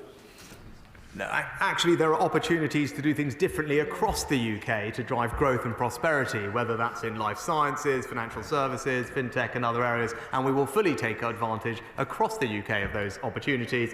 What that refers to, though, very specifically is the work of the Office for the Internal Market, which we have strengthened as a result of this agreement and provided some extra detail about what we do in the command paper. I think that's the right thing to do, and I think it will be warmly welcomed in Northern Ireland, particularly in the business community. Saqib Barton. Deputy Speaker, and I commend the Prime Minister for what he has achieved today. And in 2016, if someone had said while we were campaigning to leave the EU that this is what we would have had, we would have jumped at it. Am I right in understanding that what makes this truly a landmark agreement is that part of it, well, it is based under international law, under the Vienna Convention on Law of Treaties, something that many would have said would not have been achievable? My honourable friend is absolutely right, and I think he's right to take us all back some years and to have said, what would we have said if this was available at that moment of time? I think that is a sensible way to look at this and put it in context, what we have achieved. But he's also right, and I pay tribute to the Right Honourable gentleman from Stone, who's no longer in his seat, about the Vienna Convention. It's something that he advised and spoke to me about. I'm pleased that we could secure it, and it does have significance of the like that he described. Dr. Neil Hudson.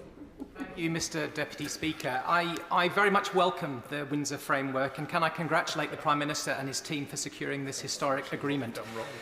Can my right honourable friend confirm that the very sensible and pragmatic veterinary and sanitary and phytosanitary arrangements within the framework will protect both the UK's and the island of Ireland's biosecurity? And can the Prime Minister reaffirm that the long-term availability of medicines in Northern Ireland will very much ultimately include veterinary medicines?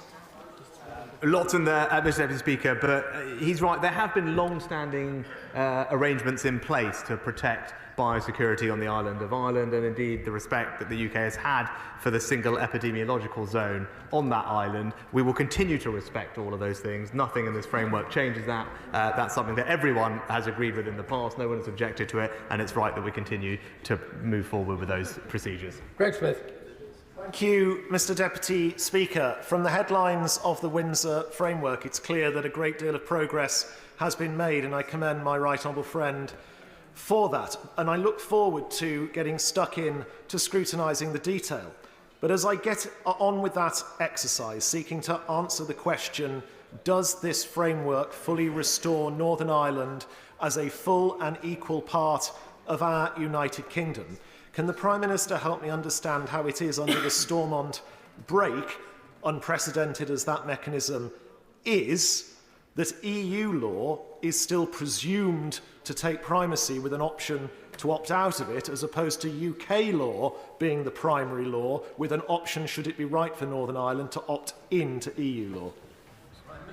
I think one honourable friend should recognise that what we're talking about is less than 3% of EU law. That law applies with the consent of the people of Northern Ireland, and it's there because it avoids a hard border on the island of Ireland, something that I think everyone agrees with, but also preserves access to the EU single market for Northern Ireland businesses, something, as we've heard from colleagues and those businesses, they also value. But the important point is consent, and that's why the Stormont break is so important. It ensures that it is the institution and the people of Northern Ireland that get to decide whether they think that those laws are appropriate from them. And because of the powerful safeguard that it is, it ensures that the UK has, if needed, a veto over those laws that cause concern. And that's why the Windsor framework represents such a decisive breakthrough. Aaron Bell. Thank you, Mr Deputy Speaker. Mr Deputy Speaker, last June I was pleased to speak in favour of and indeed vote for the Northern Ireland Protocol Bill because I believe it was a necessary piece of legislation that served as a fallback to address the legitimate concerns of the unionist community, but also to strengthen our hands in negotiations. But given the result the Prime Minister has got, and I congratulate him heartily on it, we've got things we didn't think were possible. Does he agree that it is not only no longer necessary, but also no longer has any basis in law? My honourable friend is absolutely right. He will have seen the note that we published from the Attorney General. Whilst it did have a sound legal basis when it was introduced, and he's right about the impact that it had and the necessity of having it, we have achieved what we needed with the Windsor framework, a legally sound, durable agreement that means everyone can plan with certainty, that brings benefits far quicker, indeed almost immediately, removes all the EU legal cases that were against us, and as he said, we have no legal basis proceeding with the protocol bill now that we have this new agreement, and that's why it's the right way forward. And the ever-patient Anthony Magnan. After all that, Mr Deputy Speaker, I'm not sure what I can ask that will be new, but can I start by congratulating the quartet of negotiators that we have sitting on the front bench. After the last 2 and a bit hours, we have seen the detail and knowledge that the Prime Minister has on this subject and the care that he has taken.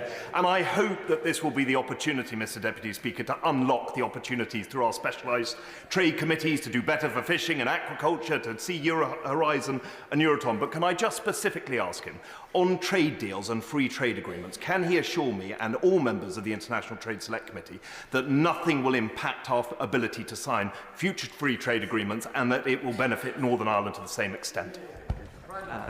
Well, it's an excellent note to end on, Mr Deputy Speaker. My honourable friend is absolutely right, and an enormous part of the Windsor framework is ensuring that in every aspect Northern Ireland is part of our precious United Kingdom.